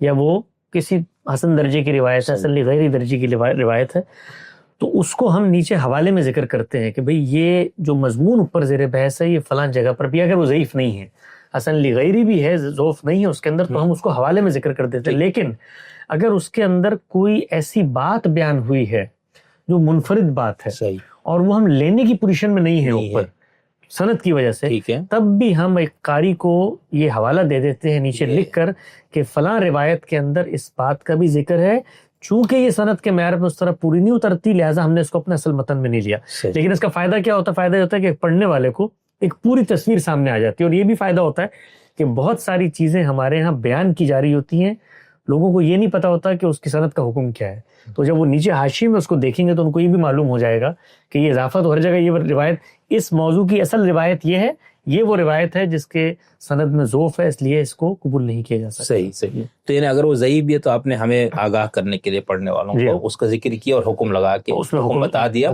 کہ بھئی یہ ضعیف ہے، لیکن چونکہ صحیح حدیث اسی مسئلے پر یوں موجود ہے اور نہیں وہی واقعہ کسی اور جگہ کسی اور سند سے آئی اور اس کے اندر ضعف ہے، تو آپ نے الگ کر۔ اس میں ایک اور تصریح بھی میں کر دوں، وہ یہ ہے کہ جو روایت ہے اس کے اندر ضعف پایا جاتا ہے، لیکن اس کے اندر جو بات بیان ہو رہی ہے وہ مستقل بذات نوعیت کی نہیں ہے، تو اس کا اضافہ پھر ہم اصل متن میں بھی قبول کرتے ہیں اس صراحت کے ساتھ، نیچے لکھ دیتے ہیں۔ مثال دیتا ہوں کہ رسول اللہ صلی اللہ علیہ وسلم نے یہ ہمیں، یعنی ہماری تحقیق سے اس پر اتفاق ہو گیا ہے کہ یہ ایک ہی واقعہ ہے، اور اس کے اندر جو اضافہ اس ضعیف روایت میں بیان ہو رہا ہے یا اس کی سند کمزور اس میں بیان ہو رہا ہے، وہ اضافہ کوئی مجموعی روایت کا جو اسٹرکچر ہے اس میں کوئی نئی بات نہیں بیان کر رہا۔ مثال دیتا ہوں کہ بڑی مشہور روایت ہے، رسول پاک صلی اللہ علیہ وسلم جو ہیں وہ کسی جگہ پر جا رہے ہیں، اصل روایت میں یہ ذکر ہے، تو اونٹنی کی لگام کسی نے بدو نے پکڑ لی، تو آپ نے فرمایا سوالات ہوئے، آپ نے جوابات دیے، پھر آپ نے فرمایا کہ لگام چھوڑ دو. تو اب وہ جو سندن کمزور روایت ہے اس میں بیان ہوتا ہے کہ جب لگام چھوڑ دی تو پھر اونٹنی اس مقام کی طرف روانہ ہو گئی. تو معلوم یہ ہوگا کہ حج کے موقع کا ذکر ہے، یعنی روایت حج کے موقع پہ زیر بحث آئی. لیکن یہ کوئی ایسا پہلو نہیں ہے کہ جس سے جو کانٹینٹ ہے حدیث کا اس میں کوئی نئی بات بیان ہو رہی ہے. جیسے مردو نے کوئی بات پوچھی تھی، رسول اللہ نے کوئی 5 باتیں بتائی تھی، ضعیف روایت میں چھٹی بات سامنے آ گئی. یہ نہیں ہے. اطلاقات، تصویر، کانٹیکسٹ، تفصیلات یہ واضح ہوتی ہیں. تو اگرچہ اس کی سند اس درجے کی نہ ہو تب بھی ہم اس کو حدیث کی جو پوری تصویر بن رہی ہوتی ہے اس کو ایڈجسٹ کرنے کے لیے اس کو قبول کرتے ہیں صراحت کے ساتھ. بہت اچھا. ایک اور چیز، جیسے آپ لوگوں نے مثال قیامت کی نشانیوں پہ اب باب ہے، اور اتمام حجت اور اس طرح کی باقی چیزوں پہ بھی، یہ داڑھی والا اور اس طرف، تو اس میں یعنی اگر میرے جیسے ایک بندہ جو اس بات کو بالکل آپ لوگوں پہ بھروسہ کر کے اس کا وہ رکھے کہ اس موضوع سے متعلق جتنی بھی حدیثیں موجود ہوں گی ان صحیح حدیث ان سب کو آپ نے جمع کیا. جی، یہ بات 100% یہ بات یعنی انسانی اعتماد کی حد تک کہی جا سکتی ہے. یعنی اس میں ہم نے اگر وہ سند کے معیار پر پوری اترتی ہے، وہ ضعیف روایت نہیں ہے، وہ موضوع روایت نہیں ہے، وہ تو ہمارے زیر بحث نہیں آئے گی، اصل متن وہ نکل گئی وہاں سے. اور اس میں خود بہت جس کو آپ کہتے ہیں ایک روشنی ہے لوگوں کے لیے. ایک زاویے سے اگر آپ دیکھیں، مثال طور پہ اس میں ایک روایت ہے، ایک باب ہے پورا، ایک فیاض خلیفہ کی پیشن گوئی کے حوالے سے. اب وہ جو روایات وہاں پہ زیر بحث ہیں وہ اصل میں مہدی سے متعلق روایات ہیں. اب مہدی سے متعلق آپ کے ہاں 20 روایات زیر بحث ہیں، لیکن ہمارے ہاں وہ نہیں آئی زیر بحث. اس کا مطلب کیا؟ اس کا مطلب یہ مہدی آ چکا نا، اس لیے ہمارا مہدی آ چکا ہے exactly. تو اس کا مطلب کیا ہے کہ اس پس منظر میں وہ جو روایات ہیں وہ روایات سند کے معیار پہ پورا نہیں اترتی. تو لوگوں کو اس سے یہ بھی ایک طریقے کا جس کو آپ کہتے ہیں نا لیسن ملتا ہے کہ یہ جو مجموعہ بنا ہے اس مجموعے میں انہی روایات کا انتخاب کیا گیا جو روایت آپ روز سنتے ہیں. وہ اگر یہاں نہیں ہے تو اس کی کوئی وجہ ہے، اور بنیادی وجہ یہی ہے کہ وہ سند کے معیار پہ پوری نہیں اترتی. صحیح. یعنی جس سے آپ نے فیاض خلیفہ کے اس میں آپ لوگوں نے اس کے اطلاق امیر معاویہ پہ کی ہے نا. تو اس کا مطلب یہ ہے کہ جو ہمارے ہاں تصور تھا مہدی ایک نجات دہندہ کا آنا، سنیوں کے ہاں پیدا ہونے، اہل تشیع کے ہاں، اثنا عشریوں کے ہاں وہ غیبت کبریٰ ہے، تو وہ پورا تصور مسلمانوں میں یوں بنا ہوا ہے نا کہ آخری. تو آپ لوگوں کی تحقیق کے مطابق ان حدیثوں کا جو اطلاق آپ لوگوں نے کیا وہ امیر معاویہ پہ کیا. جی، وہ روایتیں جب آپ پڑھتے ہیں اس باب کی روایتیں کبھی آپ کو زیر بحث لا کے آپ اس کو پڑھیں تو خود روایتوں میں تصریح ہے. رسول اللہ صلی اللہ علیہ وسلم نے بتایا ہے کہ جس شخصیت کا میں ذکر کر رہا ہوں اس کے دور کی تصویر کیا ہوگی اور وہ آئے گا کب، وہ صحابہ کرام کے متصل دور کے بعد آئے گا. تو اس میں پھر ہمارے استاد نے اطلاقات بھی کی ہیں اور غالباً کہہ کے اس چیز کو بیان بھی کیا ہے. صحیح. کہ چونکہ وہاں لفظ کی چونکہ اسم کی صراحت نہیں ہے، لیکن اور بہت سارے قرائن شواہد مل چکے ہیں جس سے اس کا اطلاع سیدنا امیر معاویہ رضی اللہ عنہ. تو اسی باب میں جو ہمارے یہاں حدیث آتی ہے کہ پوری دنیا پہ اسلام کا غلبہ ہوگا، یہ جزیہ اٹھا دیا جائے گا، اور یہ جو بہت ساری پیش گوئی جس کے اندر خاص وہ غلبہ دین کو عالمی سطح پہ بیان کیا جاتا ہے، اور پوری دنیا میں ایک عادلانہ حکومت کا قیام، اور 40 سال پتہ نہیں کتنا. تو آپ لوگوں کی تحقیق ان میں سے کوئی حدیث ثابت نہیں ہے. یہ دو الگ الگ موضوعات ہیں، بہت ساری چیزیں خلط ملط بھی ہوئی ہیں. ایک تو نزول مسیح سے متعلق روایات کے پس منظر میں مہدی کی روایات زیر بحث آتی ہیں، وہ وہاں پر زیر بحث ہیں، اور وہ پھر ہمارا والا ہاں وہ ان واقعات کو وہاں بتایا گیا ہے. ان میں بھی جو صحیح روایات ہیں ان کی ہم نے وہاں پہ توجیہ کی ہے، اور ان کو قبول کر کے خود میزان کے اندر عام صاحب نے بہت سارے ایسے ابواب ہیں جو قرآن مجید کی روشنی میں حل نہیں ہوتے تھے. مثال کے طور پہ یہ جو نزول مسیح کا پورا تصور ہے اس پر جو ان کے قرآن کی روشنی میں ترددات ہیں اس کو محل نظر قرار دیا تھا، وہاں پہ محل تدبر قرار دیا تھا. تو جب روایتوں پہ کام کیا تو خود روایتوں کے مطالعے سے بہت ساری چیزوں کی صراحت ہو گئی. تو وہ چیزیں جو وہاں پر محل تدبر تھیں ان کو یہاں پر پھر متعلق کر کے ایک جگہ پر ہم نے اپنے فہم کی روشنی میں رکھا ہے. مثال طور پر نزول مسیح کی جو روایات ہیں یہ خود آپ اس کو پڑھیں گے تو خود صراحت ہو گئی ہے روایات میں. بلکہ یہ ایک ایسا مجھے لگتا ہے کہ کام ہے کہ غامدی صاحب نے جس وقت اس کو محل تدبر اور علم کا جو پس منظر ہوتا ہے، طالب علم جو ہوتا ہے وہ کس طرح چیزوں کو دیکھتا ہے. مثلا ہم نے جس وقت میزان کا مطالعہ کیا اور ہم غامدی صاحب سے بہت اس پہ بحث کرتے تھے کہ جب ایک چیز قرآن مجید کے مطابق نہیں ہے تو پھر وہ اس کو تو رد ہونا چاہیے نا، اس پر آپ اس پر توقف کیوں کرتے ہیں. یعنی جو غامدی صاحب کا رویہ وہ توقف کا رویہ تھا. اگر آپ میزان میں دیکھیں نا انہوں نے یہ نہیں کہا کہ نعوذ باللہ من ذالک کے سب روایتیں گڑی ہوئی ہیں، یہ سب جعلی روایتیں ہیں، یہ سب روایتیں لوگوں نے بنا لی، اس طرح کا کوئی تبصرہ نہیں ہے. جیسے قرآنیون کا دعویٰ ہے. جی ہاں، جس طرح ہمارے عام طور پر روایتوں کو اٹھا کے، تو وہ ایک علمی جو پس منظر رکھنے والا سچا طالب علم ہوتا ہے اس نے اپنے اضطراب کا اظہار کیا. اور غام صاحب ہمیشہ یہ فرماتے تھے جب بھی ہماری اس پہ بحث ہوتی تھی، 10-15 سال اس موضوع پہ ان سے تبادلہ خیال رہا کہ بھئی پھر یہ روایتیں کہاں سے آ گئیں؟ اگر یہ قرآن مجید کے خلاف ہیں تو اللہ کے پیغمبر تو قرآن کے خلاف کر نہیں سکتے تھے. تو ان کا ایک اعتماد میں نے ہمیشہ دیکھا اور کہ یہ یعنی یہ ان کا ایک فیلنگ تھی، گٹ فیلنگ تھی. کبھی کبھی ایک انسان، ایک بڑا سائنسدان دیکھیں وہ کیا کرتا ہے، کوئی ڈاٹس کنیکٹ کرتا ہے، تو وہ واقعات کی ترتیب سے یہ اخذ کرتے تھے کہ غالباً یہ شاید رسالت پاک صلی اللہ علیہ وسلم کا کوئی رویا ہے جو اس طریقے سے رپورٹ ہو گیا جس کو لوگوں نے ایک حصی واقعے کے طور پہ نقل کر دیا ہے. تو اس پر ہمارے یہاں بڑی تحقیق بھی ہوئی. ہمارے ڈاکٹر شہزاد سلیم صاحب نے 2-2.5 سال صرف اسی نزول مسیح کی روایات پر تحقیق کی، اور بھی ہمارے ساتھیوں نے کی. تو میرے ذہن میں یہ ایک چیز ہمیشہ سے موجود تھی کہ ہمارے استاد اگر اس کو اس زاویے سے دیکھ رہے ہیں تو کوئی نہ کوئی یقیناً کوئی پہلو ہوگا. تو میں نے اس پر تحقیق کو روکا نہیں، اگرچہ روایت ہمارے یہاں ایک جگہ پر جا چکی تھی کہ کوئی قرینہ نہیں ملتا اس کا کہ یہ کوئی خواب بھی ہو سکتا ہے، یعنی روایتوں میں زیر بحث ہی نہیں ہے. تو میں نے اس کے اندر ایک باب ہے رسالت پاک صلی اللہ علیہ وسلم کے خواب، ویسے وہ بڑا منفرد باب ہے، آپ نے پہلے کبھی اس باب کو دیکھا نہیں ہوگا کہ اللہ کے پیغمبر نے جتنے خواب دیکھے ہم نے اس کو کمپائل کیا ہے، اور ان خوابوں کی تعبیرات پھر اپنے زاویے سے اپنے فہم سے غامدی صاحب نے کی ہے. بڑے دلچسپ اس میں خواب ہیں، صحابہ کے بارے میں خواب ہیں اور زندگی کے بارے میں خواب ہیں، اور بہت سارے خود خوابوں کی تعبیر کیسے ہوتی ہے اس پر رسالت پاک صلی اللہ علیہ وسلم کا کیا اس پر، تو بہت خواب ہم نے جمع کیے.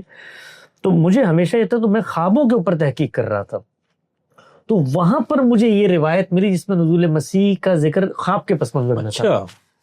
تو آپ اگر اس روایت کو دیکھیں، یہاں پر وہ اس کتاب میں بھی آ گئی ہے کہ یہ اصل میں رسالت پاک صلی اللہ علیہ وسلم کا ایک رویا ہے، اور اس رویا میں آپ کی کئی پیغمبروں سے ملاقات ہوئی ہے، اس میں سیدنا مسیح سے ملاقات ہوئی ہے، اور اس میں گفتگو ہوئی ہے سیدنا مسیح سے اس بارے میں. تو وہاں پر خواب میں آپ نے ذکر کیا ہے کہ یہ قیامت کی علامات ہیں، اور پھر اس کو غامدی صاحب نے خواب چونکہ محتاج تعبیر ہوتا ہے، محتاج تعویل ہوتا ہے، اس کی پھر درست تشریح کر کے خود سیدنا مسیح کا جو اسلوب ہے یہ بات کرنے کا کہ قیامت کے قریب ابن مریم لوٹے گا یا نزول مسیح ہوگا، یہ تعبیرات خود بائبل میں موجود ہے، سیدنا مسیح نے اپنے بارے میں استعمال کی ہیں. اور پھر انہوں نے اس میں بتایا ہے کہ جو رسول ہوتا ہے اس کے 2 پہلو ہوتے ہیں، ایک اتمام ہدایت ہوتا ہے، ایک اتمام حجت ہوتا ہے. تو اتمام حجت سیدنا مسیح کے دور میں انہوں نے کیا، اور پھر ان کی پیشن گوئی تھی کہ بچہ جوان نہیں ہوگا، ابن مریم لوٹے گا. وہ پھر لوٹا اس عذاب کی صورت میں، اس کو قرآن مجید نے کہا کہ ان پر اپنے شدید بندے مسلط کر دیے، تیتوس رومی نے ان پر حملہ کیا. تو دوسرا پہلو تھا اتمام ہدایت کا. تو سیدنا مسیح کی جو ہدایت ہے اس کے اندر مسیحیت نے کرپشن پیدا کر لی، وہ تثلیث کا عقیدہ ہو، نسخ شریعت کا عقیدہ ہو، وہ کفارے کا عقیدہ ہو، تو کوئی مسلح پیدا ہوگا جو سیدنا مسیح کی اسی تعبیر کے مطابق اس دین کو زندہ کرے گا. تو اس میں ایک ایک چیز کی پھر وہاں پر توجیہ کی ہے. یہ ظاہری بات ہے کہ انسانی کام ہے، تعبیر کا، اس سے اختلاف ہو سکتا ہے، لیکن یہ چیز کہ یہ اتنی بڑی روایات اتنے صحابہ سے، آپ اگر دیکھیں نا، خود مولانا مودودی نے تفہیم میں وہ جمع کر دی ہیں، یعنی بے تحاشا صحابہ نے اس کو نقل کیا. تو علم اور عقل بھی نہیں مانتے کہ ایسا نہیں ہے کہ کوئی ایک غریب روایت ہے بالکل جو کہیں پر کسی نے بیٹھ کے لکھی اور ہماری کتابوں میں آ گئی. ایسا معاملہ نہیں ہے نزول مسیح کی روایات کا، اور یہی چیز اس کو قابل تحقیق بھی بناتی تھی. تو جب اس روایت پر غور کیا اس زاویے سے، تو اللہ تعالیٰ نے وہ روایت بھی دریافت کر دی کہ جس کے اندر وہ، یعنی اس میں صراحت ہے الفاظ کی، کہ یعنی اس میں کوئی ایسی استنباط نہیں ہے ہمارا. وہ آپ روایت اگر علامات قیامت میں دیکھیں گے تو وہ صراحت ہے اس کے اندر کہ رسالت پاک صلی اللہ علیہ وسلم کا خواب ہے، خواب میں ملاقات ہو رہی ہے. پھر ہوتا کیا ہے ہمارے یہاں، اور یہ پھر بہت جگہوں پر ہمارے پاس خود کام کرنے کے دوران اس کے اتنے شواہد مجھے ملے. میں بطور طالب علم کے آپ سے عرض کر رہا ہوں کہ جو راوی حضرات ہیں وہ ایک واقعے کے اندر سے کیسے ایک میسج کو لیں گے اور اس کو اس کے پس منظر سے انڈیپینڈنٹ کر دیں گے، یا مماثل واقعے کے اندر اس کو داخل کر دیں گے. یعنی بے تحاشا اس کے نظائر ہیں. آپ رب الفضل کی روایات میں اگر دیکھیں، اس کو تو ہم نے اوپر نیچے رکھ کر دکھا دیا ہے کہ وہ 2 روایات ہیں، یہاں کی بات راوی نے اٹھا کے یہاں ڈال دی، یہاں کی بات یہاں ڈال دی. اسی طریقے سے آپ یہ دیکھیے کہ اسراء و معراج کی جو روایات ہیں اس میں سدرہ کا واقعہ الگ ہے، اس کے اندر جو کعبہ قوسین والا ہے وہ الگ ہے، اس کے اندر جو مشاہدہ ہوا وہ الگ ہے، اس کے اندر غار ہرا اور پہلی وحی والا واقعہ بالکل الگ ہے. یعنی وہ چاروں واقعات کو راویوں نے ملا دیا ہے، اور پھر جب ہم نے ان چاروں واقعات کو الگ الگ کر کے بیان کیا ہے تو وہ بالکل واضح کے سامنے آگے ہیں. یعنی اس میں 2 واقعات کی بنیاد خود قرآن مجید کے اندر موجود ہے.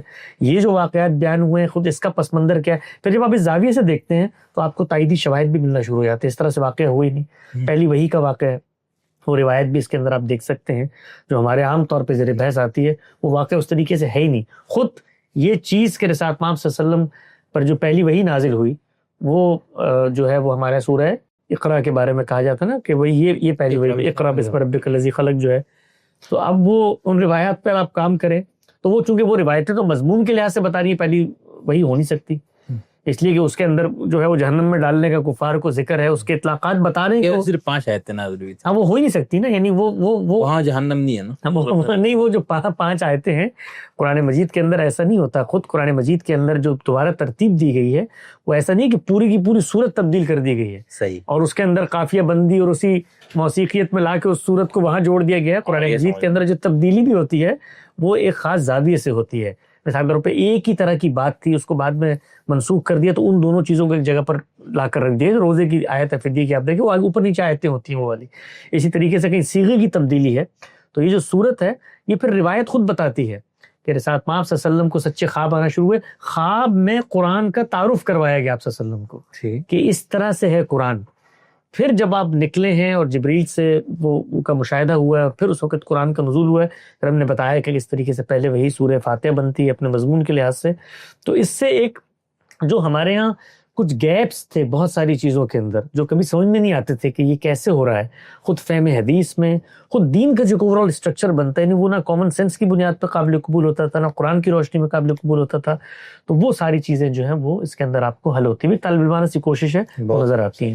اچھا اس کے اندر یہ جو آپ نے نزول مسیح والی روایت میں کسی مصلح کا جو ملتا ہے آپ یہ فرما رہے ہیں، نہیں یہ چونکہ خواب ہے، اب خواب محتاج تعبیر ہے تو اس سے کیا مراد ہے کہ ابن مریم لوٹیں گے، نزول مسیح ہوگا، یہ ہے. تو اس کو آپ نے ڈیکوڈ کرنا ہے. تو خواب کے اندر دونوں پہلو آپ لوگوں نے نہیں کیا نا، نہیں کیا نا، ہم نے اس کو ڈیکوڈ کر کے بتایا کہ اس سے مراد کیا ہے. یعنی یہ خواب ہے نا، آپ کو خواب آتا ہے، میں خواب میں آپ کو آپ کے والد صاحب نظر آتے ہیں تو والد صاحب سے صبح پوچھیں آپ خواب میں آئے تھے میرے، تو وہ کہیں میں تو نہیں آیا. تو اس کا مطلب ایک تصور ہے. تو ایک تمثیل ہوتی ہے خواب کے اندر جس کو بیان کیا جاتا ہے، پھر وہ خواب میں بتایا جاتا ہے، اس کے قرائن اور شواہد ہوتے ہیں کہ خواب میں کیا چیز ہے جو ممثل کر کے دکھائی گئی ہے. مطلب خواب میں دونوں پہلو ہوتے ہیں، ایک تصویر ممثل کر کے دکھائی جا رہی ہوتی ہے اور اس کے حقیقی کریکٹر زیر بحث آ جاتے ہیں. مثلا سیدنا یوسف کو آپ خواب دیکھیں، انہوں نے نانپوس کو دیکھا، نانپوس اصلی ہے جو خارج میں پایا جاتا ہے، لیکن سر پہ جو روٹی کھانے والی چیز ہے وہ تمثیل ہے. تو اس کو آپ تفصیل سے اگر اس باب میں دیکھیں گے تو ہم سب نے اس میں بتایا ہے کہ یہ چونکہ خواب ہے اور خواب محتاج تعبیر محتاج تعویل ہوتا ہے، تو یہ جو بات یہاں کہی جا رہی ہے اس کی تعبیر ممکنہ کیا ہو سکتی ہے خواب کی. تو ممکنہ تعبیر غالباً کے ساتھ انہوں نے بیان کی ہے کہ یہی اسلوب ہے سیدنا مسیح کا، وہ جو بیان کرتے ہیں اپنی آمد کے بارے میں. وہاں پر بھی کہتے ہیں ابن مریم لوٹے گا، یہ الفاظ ہیں بائبل میں، لیکن ابن مریم نہیں لوٹا. ابن مریم کے مشن سے متعلق جو چیز تھی اس کا ظہور ہوا، عذاب آیا وہاں پہ. نہیں میں نے کہا ہو سکتا ہے اس کا اطلاق خود غامدی صاحب پہ ہو جائے نا، جتنا کام انہوں نے کیا تفسیر کا، حدیث کا، اصولوں کا سارا. نہیں وہ مسیحیت کے اندر اگر کوئی آپ سب کا شاگرد یا آپ میں کوئی یہ اگر اطلاق اس کے لیے پہلے مسیح ہونا پڑے گا، کیونکہ وہ تمثیل ہے نا. نہیں وہ تمثیل، لیکن ایسا نہیں ہوتا، وہ ابن مریم بھی ہے اور وہ یہ کام نہیں، وہ لوٹ کے کن میں کیا کام کرے گا، سارا کچھ درست کر کے دے رہا ہے. نہیں وہ ان کے اندر درست ہونا ہے. تو آپ جب اس کو زاویے سے دیکھیں گے، یہ ایسا نہیں ہوتا بچوں کا کھیل کہ جی آپ اس کو اٹھائیں اور کسی پر اطلاق کر دیں. وہ کن میں لوٹے گا، وہ کیا کرے گا، اس کے بعد کیا ہوگا، اس کے مخاطبین کیا کریں گے، وہ ساری چیزیں وہاں پر زیر بحث ہے. اور یہ علامات قیامت میں سے جب پوچھا گیا کہ علامت کا ظہور کب ہوگا تو کہا کہ وہ پیغمبروں نے کہ ہمیں تو نہیں معلوم، لیکن اس کی جو نشانیاں ہیں وہ باقی انبیاء کے اوپر ذکر ہے، انہوں نے انکار کیا، سیدنا مسیح نے اس کی نشانیاں بتائیں. تو یہ چونکہ ابھی لوگ اس کو ابتدائی طور پہ دیکھ رہے ہیں، اس کی ساری تفصیلات تو میں یہاں پر ابھی بیان نہیں کر سکتا، ورنہ تو اس تحقیق کی ضرورت ہے، پہچان تعارف کی گفتگو ہے. اس کو وہاں پر آپ دیکھیں، اس میں بتایا گیا ایک ایک چیز کو کوالیفائی کیا گیا ہے کہ بھئی یہ کیسے یہ توجیہ کی جا رہی ہے اور اس میں کون سے گروہ مخاطبین بن سکتے ہیں. اگر کوئی مجتہد پیدا ہوتا ہے، کوئی مجدد پیدا ہوتا ہے مسیحیت میں، تو کیسے یہ اس کا ریلیشن جو ہے اس خواب کے ساتھ ملتا ہے.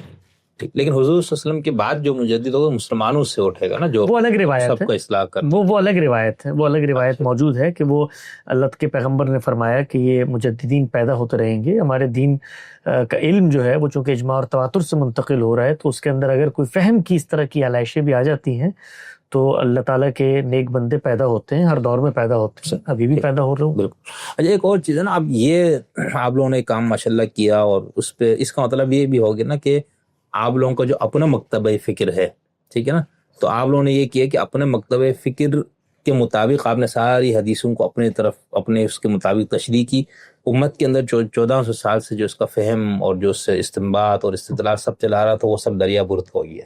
دو چیزیں ہیں یہ عام طور پہ یہ جو ہے جس طرح ہمارے یہاں کچھ جو ہے نا روایتی جذباتی مذہبی لوگ ہیں اس طرح کی بات کرتے ہیں. میرا خیال ہے ایسا نہیں ہے. یعنی روایتوں کا جو فہم ہم نے یہاں پر نقل کیا ہے اس میں بیشتر چیزوں میں وہی بات ہے جو دنیا بھر کے علماء بیان کر رہے ہیں. جنت جہنم کے جو معیارات ہیں, البتہ یہ ضرور ہے کہ اس کو آپ پریزنٹ کیسے کرتے ہیں, اس کا قرآن مجید سے ریلیشن کیسے دریافت کرتے ہیں. یعنی مثال دیتا ہوں میں آپ کو نا, ابھی مثال کے طور پہ جنت کے اعمال میں بہت ساری روایات ہیں, جہنم کے اعمال میں بہت ساری روایت ہیں. اب یہ روایت ہے وہاں پر کہ بھئی ایک شراب پینے والے کی توبہ اللہ 40 دن تک قبول نہیں کرتا. تو اب یہ اگر آپ اس کو انڈیپینڈنٹ کر کے دیکھیں تو بس یہ ایک رسول اللہ کی روایت آ گئی کہ انہوں نے فرمایا کہ ایک اطلاقی سی بات ہے کہ 40 دن تک یہ نہیں ہوگا. لیکن اس کی حکمت کیا ہے, اللہ تعالیٰ کے ہاں توبہ کا قانون کیا ہے, اس کا پس منظر میں ظہور کیسے ہوتا ہے, تو اس کو قرآن مجید سے ریلیٹ کر کر جو فہم لوگوں میں رائج ہے کہ بھئی شراب پینے والے کی توبہ بھی 40 دن تک قبول نہیں ہوتی, اس کی حکمت کیا ہے, اس کا مقصد کیا ہے, اس کی اقلیت غرض و غایت کیا ہے, اس کو خود قرآن مجید کیسے بیان کرتا ہے, تو پھر اس کو ہم ریلیٹ کر کے وہاں بتاتے ہیں. سورہ توبہ میں بیان ہوا ہے جس وقت توبہ کی گئی ہے تو اللہ نے سیر اللہ اعمالہم, دیکھے گا اللہ تعالیٰ کہ آگے یہ لوگ کیا کرتے ہیں. ورسولہ بھی ہاں, تو اس پس منظر میں رسول بھی دیکھے گا وہاں پہ, اس پس منظر وہاں رسول سے وہاں کیا مراد ہے, خود ایک تفسیر کا بڑا معمہ ہے, اس کو آپ اگر البیان پہ کھول کے دیکھیں تو معلوم ہوگا آپ کو. تو اینی ویز تو اس پس منظر میں حکمتیں بیان ہوئی ہیں, قرآن مجید سے اس کا ریلیشن بیان ہوا ہے. تو ایسا نہیں ہے کہ یہ جو حدیث کا نہیں, مثال کے طور آپ دیکھنا, ہم یہ واف اللحا والی مثال ہے یا کتوں کے گھروں میں رکھنے والی مثال ہے, اس پہ تو ہمارے یہاں فقہا کے لحاظ سے امام ابو حنیفہ جیسے اتنا بڑا قانونی دماغ جن جو حضور سے بالکل قریب کے, تو ان کے ہاں ان کو یہ سارا کچھ نہیں مل رہا, یا امام مالک کے ہمیں کتا رکھنا جائز ہے, باقی کسی امام کے ہاں نہیں ہے, تو یہ کیوں ہوا؟ دیکھیے یہ نہیں ہے کہ ان کو اس طریقے سے مل نہیں رہی چیزیں. ایک تو یہ کہ روایتیں جس تک جس طریقے سے پہنچی ہیں اس نے اپنے نظام فکر کی رعایت سے ان سے استنباط احکام کیا ہے. مثال آپ لوگوں نے بھی یہی کیا, ہم نے بھی یہی کیا, بالکل ایسے کیا. مثال کے طور پہ آپ دیکھیں نا, یہ غلط بات نہیں, بالکل غلط بات نہیں. تو جو آپ کا اصولی نظام فکر بنے گا آپ اسی زاویے سے تو اس کا اطلاق کریں گے نا اس کارپس کے اوپر. مثال دیتا ہوں نا میں آپ کو, اگر آپ نے یہ طے کر لیا ہے زبان و بیان کی روح سے, اگر آپ نے یہ طے کر لیا ہے کہ امر وجوب کے لیے آتا ہے, ٹھیک ہے نا, تو اب آپ کو جہاں پر امر ملے گا آپ اس کو وجوب کے لیے لیں گے, اللہ یہ کہ قرینہ کوئی ہو کہ وجوب, اللہ یہ کہ قرینہ وہ تو الگ بات ہے نا, لیکن آپ نے اصلاً امر وجوب کے لیے آتا کر دیا, تو ہم اسی بات سے اتفاق نہیں کرتے. اصلاً امر وجوب کے لیے آتا ہے, یہ خود بات زبان و بیان سے کیسے واضح ہوئی؟ بھائی امر کس لیے آتا ہے یہ طے کرنا ہے کلام میں, لفظ کچھ نہیں ہے اپنے الگ سے. صحیح. تو اب ہمارا اور روایتی میتھڈالوجی کی ڈسکورس میں فرق آ گیا. آپ کے یہاں لفظ اصل ہے, تو لفظ کی آپ فیصلہ دے رہے ہیں اس کے استعمالات سے. پھر لفظ کا استعمال یہ ہوتا ہے اس کی دلالت کے اعتبار سے 4 قسمیں ہیں, اس کی معنی کے لحاظ سے, اس کے ظہور و خفا کے لحاظ سے. اب ہم اس کو کیسے دیکھتے ہیں؟ نہیں, لفظ تو کلام میں آ کر اپنا مدعا بیان کرتے, لہٰذا ہم لفظ کو انڈیپینڈنٹلی دیکھتے نہیں. کلام میں آئے گا تو پھر وہ بتائے گا کہ بھئی وہ کس پہلو سے زیر بحث ہے. تو ہمیں یہ طے کرنے کی ضرورت کیا ہے؟ ہمارے نظام فکر میں یہ طے نہیں ہوگا کہ امر وجوب کے لیے آتا ہے, وہ لفظ خود بتائے گا کہ قرینہ کیا بتا رہا ہے کس لیے آتا ہے. آپ کیسے طے کر رہے ہیں کہ امر جو ہے اصل وجوب کے لیے آتا ہے؟ تو اس پس منظر میں آپ نے اطلاق کیا, اس سے ایک نتیجہ آپ نکال کے لے آئے. ہم جب اس کا اطلاق کریں گے تو ہم اس سے مختلف نتیجہ نکال کے لائیں گے. تو اس میں جو علماء ہیں ان کو ہمارے ان جو اطلاقات کی بحث ہے اس سے نہ پریشان ہونے کی ضرورت ہے, نہ خوفزدہ ہونے کی ضرورت ہے, نہ اس پر ہم پر جزا فضا کرنے کی ضرورت ہے کہ آپ نے 14 سال میں یہ کر دیا وہ کر دیا. روایتیں یعنی بھی بڑی تعداد آئے گی, میرے علم ہے, چیزیں بھی میں دیکھ رہا ہوں کہ وہ روایتوں کو اٹھائیں گے, انڈیپینڈنٹلی کہیں گے دیکھو 14 سال کا علم تھا, کتا یہ تھا, انہوں نے کتے کو جائز کر دیا, یہ مغرب پرست اسراف نے فرمایا. تو ان سے میری درخواست یہ ہے کہ یہ کام تو ہم کریں گے, یہ اس پہ کیا ہے, تاریخ پہ بھی کریں گے, اور بھی چیزوں پہ. اس کو ریفیوٹ کرنے کے لیے جو ہم سے اگر آپ نے آ کر گفتگو کرنی تو وہ اصولوں پر ہوگی. صحیح. وہ آپ کو ہمیں پہلے یہ بتانا پڑے گا کہ آپ کے فہم حدیث کے جو اصول ہیں وہ ناقص ہیں. اس میں زبان و بیان کی اہمیت نہیں ہے, اس میں احادیث باب کی اہمیت نہیں ہے, اس کے اندر قرآن کی روشنی میں اس کو دیکھنے کی اہمیت نہیں ہے. تو ہمارا ایک پورا کا پورا اس کو آپ کہتے ہیں نا پیکج ہے روایت کو دیکھنے کا. صحیح ہے. اس میں کوئی بھی چیز انڈیپینڈنٹ نہیں ہو سکتی. اور یہ جتنی روایتیں ہیں یہ اطلاقی ہیں, اپلائیڈ ہیں. رسول اللہ صلی اللہ علیہ وسلم کسی موقع پر ہی بات کر رہے ہیں تو لازماً ہم نے موقع محل دریافت کرنا ہے. اور پھر کچھ چیزیں تو ہمارے اور روایتی علم کے درمیان متفق علیہ ہیں, اس پہ اطلاق کا اختلاف ہے. ٹھیک. مثلا ہمارا پورا علم جو ہے وہ حدیث کے باب میں 2 باتیں جو ہے وہ کانٹینٹ کے بارے میں کہتا ہے, 3 باتیں ہیں کانٹینٹ نقل کرنے والوں کے بارے میں کہتا ہے. جو کانٹینٹ نقل کر رہے ہیں راوی ان کے بارے میں کہتا ہے کہ بھائی ان کی مثال کے طور پہ حفظ و اتقان ہونا چاہیے, عدالت ثابت ہونی چاہیے, سلسلہ سند کا اتصال ہونا چاہیے. اس طرح سے جو متن آ رہا ہے کانٹینٹ وہ علم و عقل کے مسلمات کے خلاف نہ ہو, وہ قرآن کے واضح احکامات کے خلاف نہ ہو. تو یہ سب چیزیں سامنے ہیں. تو اب یہ ہم بھی ان کو مانتے ہیں اور ہم نے انہی کا اطلاق کیا ہے جس کو ہمارے ائمہ جرح و تعدیل نے, کیونکہ اس میں وجہ یہ ہے کہ ایک بڑا حصہ جو ہماری روایت میں نقل کیا, میں اس کو بیان بھی کرتا ہوں کہ اس پہلو سے ہم روایت کے اندر کھڑے ہوئے ہیں. یعنی یہ خود روایت پرست لوگوں کو سمجھنا چاہیے کہ روایت کے دو پہلو ہوتے ہیں. ایک وہ ہے کہ روایت نے جو ٹولز علم کے پیدا کیے ہیں جن کے ذریعے سے آپ ایکسیس کرتے ہیں, اس میں تو ہم سر منہ انحراف نہیں کرتے. ان ٹولز میں ان کا اطلاق ہے جہاں پر اختلاف ہوتا ہے. اور پھر دوسری چیز کیا ہے, اس اطلاق سے ایک فہم بنتا ہے, اس کو ہم اصل روایت بھی نہیں کہتے. وہ فہم روایت نہیں ہے, روایت وہ میتھڈولوجی ہے مثال کے طور پہ حدیث کو دیکھنے کی. تو اس میں ایک حصہ جو ہے اس میں تو ہم آج سے کچھ کر نہیں سکتے, اس لیے کہ وہ بندوں کی پروفائلنگ ہے. اس میں تو مجھے جو کچھ کرنا ہے وہ اپنے ماضی کا جو آرکائیو ہے, جو علم ہے, اس پر اعتماد کرنا ہے, اسی میں سے دیکھنا ہے ساری. اس میں جو بحثیں ہم کر رہے ہیں وہ کوئی نئی بحث نہیں کر رہے, وہ آپس میں وہ لوگ بھی کر رہے ہیں. ایسا ہی اب بہت ساری اس میں روایتیں ہیں جن پر بالعموم لوگ کہتے ہیں کہ یہ یعنی سند کے لحاظ سے قابل قبول نہیں ہے ہمارے روایتی حلقوں کے اندر, لیکن ہمارے وہ قابل قبول ہیں. یعنی ہمارے کینوس کے اندر جب وہ بیٹھ جاتی ہیں تو درایت کی جہاں پر کچھ گیپس کی بحث ہو رہی ہوتی ہے, وہ قرآن کی روشنی میں جب اس کو دیکھتے ہیں تو وہ روایت کی بحث, درایت کی بحث حل ہو جاتی ہے. تو ہمارا جو پورا کا پورا تصور ہے اس میں بہت ساری ایسی روایتیں ہیں. تو یہ اطلاق کا اختلاف ہے. اس میں یہ جزا فضا کرنے کی کتے یہ کر دیے, موسیقی جائز کر دی. اب موسیقی کی روایتیں اس کے اندر اس کتاب میں, یعنی اس میں ہم نے گھر پہ بیٹھ کے کچھ نہیں بنایا.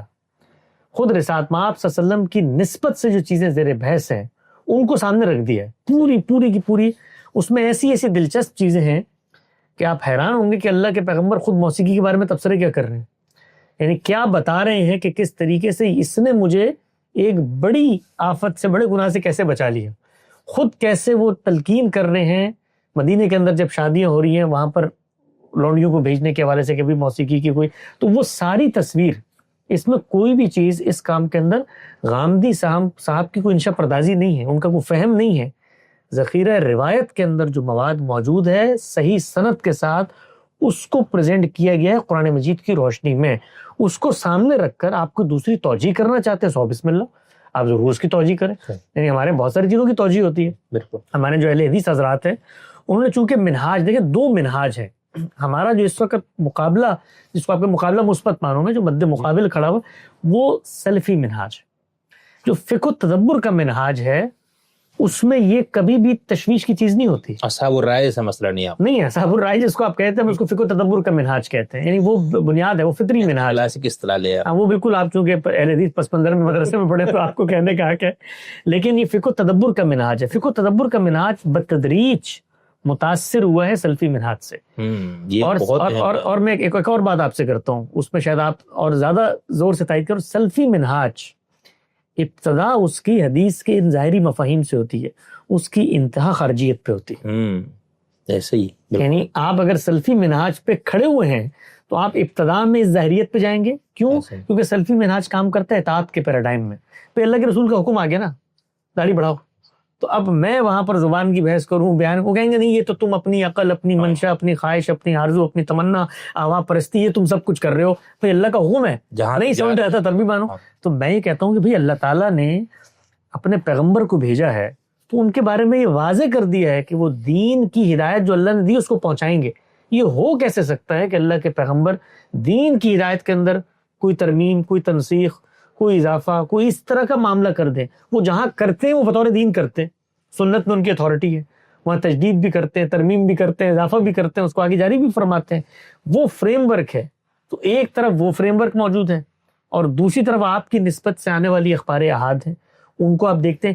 ایک اور کام جس کو اس وقت جب اس کو لوگ دیکھیں گے تو ان کو اندازہ ہوگا, جو میں نے وہاں پر ایک جملہ بھی کہا تھا تقریبی رونمائی میں, کہ جس طریقے سے ہم نے اس کی تشریح کی ہے, شرح و وضاحت کی ہے. اس میں میرا سوال ہے. جی آپ سوال کیجیے. یہ تو اس کو آپ سے زیادہ وہ کرنا ہے جی, اور بہت آپ نے دعوے کے ساتھ اور بہت بڑی بات کی تھی, اس لیے ایک اور چیز. ابھی آپ نے ضمنی ایک سوال یہ ہے نا, آپ نے روایت اور درایت میں آپ نے فرمایا کہ اگر کوئی حدیث روایتاً ضعیف بھی ہو تو درایت کی اسمت اگر ٹھیک ہے تو اس کے آپ کے ہاں قابل قبول ہے. یعنی ذوف کی دونوں اس پر غامدی صاحب نے جو ہمارے مبادی تدبر حدیث ہے اس میں بھی لکھا ہے, اصول فقہ کے زیر عنوان بھی ایک بات لکھی ہے کہ ضعیف روایت کو کس پس منظر میں قبول کیا جائے گا. یعنی وہ ضعیف روایت جو ہے وہ اصل میں بناء استدلال اصلاً نہیں بنتی. اصلاً بناء استدلال وہ جو بات وہاں زیر بحث ہے وہ علم اور عقل کا کوئی مسلمہ ہوتا ہے, وہ پہلے سے اسٹیبلش ہو چکا ہوتا ہے.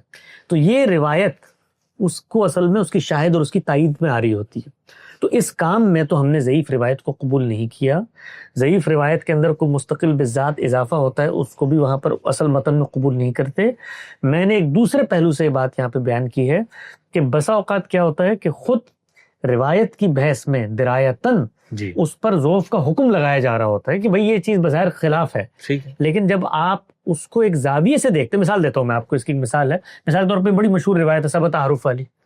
اب اس پہ کئی پہلوؤں سے تنقید ہوتی ہے. آپ جانتے ہیں تنویر الحوالک دیکھیں, شرح جو ہے موطا امام مالک کی, تو اس میں کرتے کرتے محدثین نے اس کو بالکل متشابہات کے اس میں ڈال دیا ہے, کیونکہ سمجھ میں نہیں آ رہی. 40 سے زائد اقوال. ہاں, لیکن آپ اس کو جب ہمارے زاویے سے دیکھتے ہیں, خود یہ روایت جو ہے ہمارے اعتراضات سیریز میں زیر بحث آئی ہے, تو اس کو غامدی صاحب نے قرآن کی روشنی میں اور پھر رسالت پاک صلی اللہ علیہ وسلم کو جو اسوہ تھا جس وقت انہوں نے اجازت دی ہے, اس وقت یہ موضوع نہیں ہے روایت, اس میں اس کو قبول کر لیا ہے. تو اب آپ درایت کے اعتبار سے روایت پر بے شمار اعتراض اٹھا رہے تھے, ہم نے اس کو قرآن کے اپنے فہم کی روشنی میں وہ بالکل ایڈجسٹ ہو کے صحیح جگہ پر آ گئی کہ بھئی کس محل کس موقع کی روایت ہے, اس کے پس منظر میں کیا چیز ہے. تو یہ بات ہے جو میں وہاں پہ بیان کر رہا ہوں. دوسری بات آپ نے یہ فرمایا کہ آپ لوگ سلفیوں کو آپ نے الگ کر کے فکر و تدبر والے جس کو اصحاب رائے کہا جاتا ہے, اس میں تو صرف امام اعظم ہے نا, باقی 3 ائمہ تو اس طرف نہیں آتا ہے نا.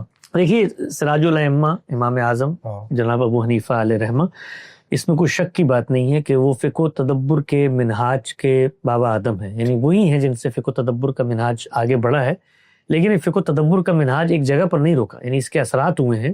اور یہ جو باقی حضرات موجود ہیں, خود دیکھیں اس میں ہر شخص کا نا جو منہاج ہے اس میں بہت سارے شیڈز پیدا ہوتے چلے جاتے ہیں. مثال طور پہ آپ دیکھیے امام مالک کی عمل اہل مدینہ ایک پورا کا پورا مستقل پیراڈائم ہے. اس کو میں اور آپ آج جس زاویے سے دیکھتے ہیں, خود اگر امام مالک کے پہلو سے کھڑے ہو کے دیکھیں تو وہ اس کو ذرا مختلف زاویے سے دیکھ رہے ہیں. یعنی وہ کیا کہتے ہیں, وہ کہتے ہیں کہ دین جو ہے وہ یہ نہیں ہے رسالت مآب صلی اللہ علیہ وسلم کسی غار میں دے کے چلے گئے ہیں. تو یہ جو تمہارے اختلافات نظر آ رہے ہیں وہ جس جگہ پر دین کا صدور ہوا ہے ان کے تعاملات کیا ہیں, اس پس منظر میں اس کو دیکھو. یہ ایک خاص زاویے کی بات ہے, لیکن یہ باتیں وہاں سے اٹھتی ہیں اور پھر وہ جو خود ان کے منہاج ہیں وہ ڈیولپ ہوئے ہیں, اس میں بڑی اباقر شخصیات پیدا ہوئی ہیں. ان شخصیات کے اپنے ذوق و رجحانات ہیں, وہ کہیں پر کوئی اطلاقی رائے دیتے ہیں, کہیں سے کوئی اخذ استنباط کرتے ہیں, حکم اخذ کرتے ہیں, تو اس میں وہ پیراڈائم ڈیولپ ہونا شروع ہو جاتا ہے. تو یہ آپ جس کو بھی دیکھیں گے نا, ان کے تمام شیڈز بے پک نظر آ رہے ہوں گے. یعنی آپ دیکھیے کہ فقہ و تدبر کے منہاج ہی کے پس منظر کے ہماری پوری کی پوری روایت ہے. بڑا مشہور واقعہ ہے کہ رشید رضا جو ہیں وہ دارالعلوم دیوبند تشریف لائے, تو وہاں پر آ کے انہوں نے کسی طالب سے پوچھا کہ بھئی یہاں پر درس حدیث ہوتا ہے؟ انہوں نے کہا ہاں اس کو درس حدیث چل رہا ہے ہمارا.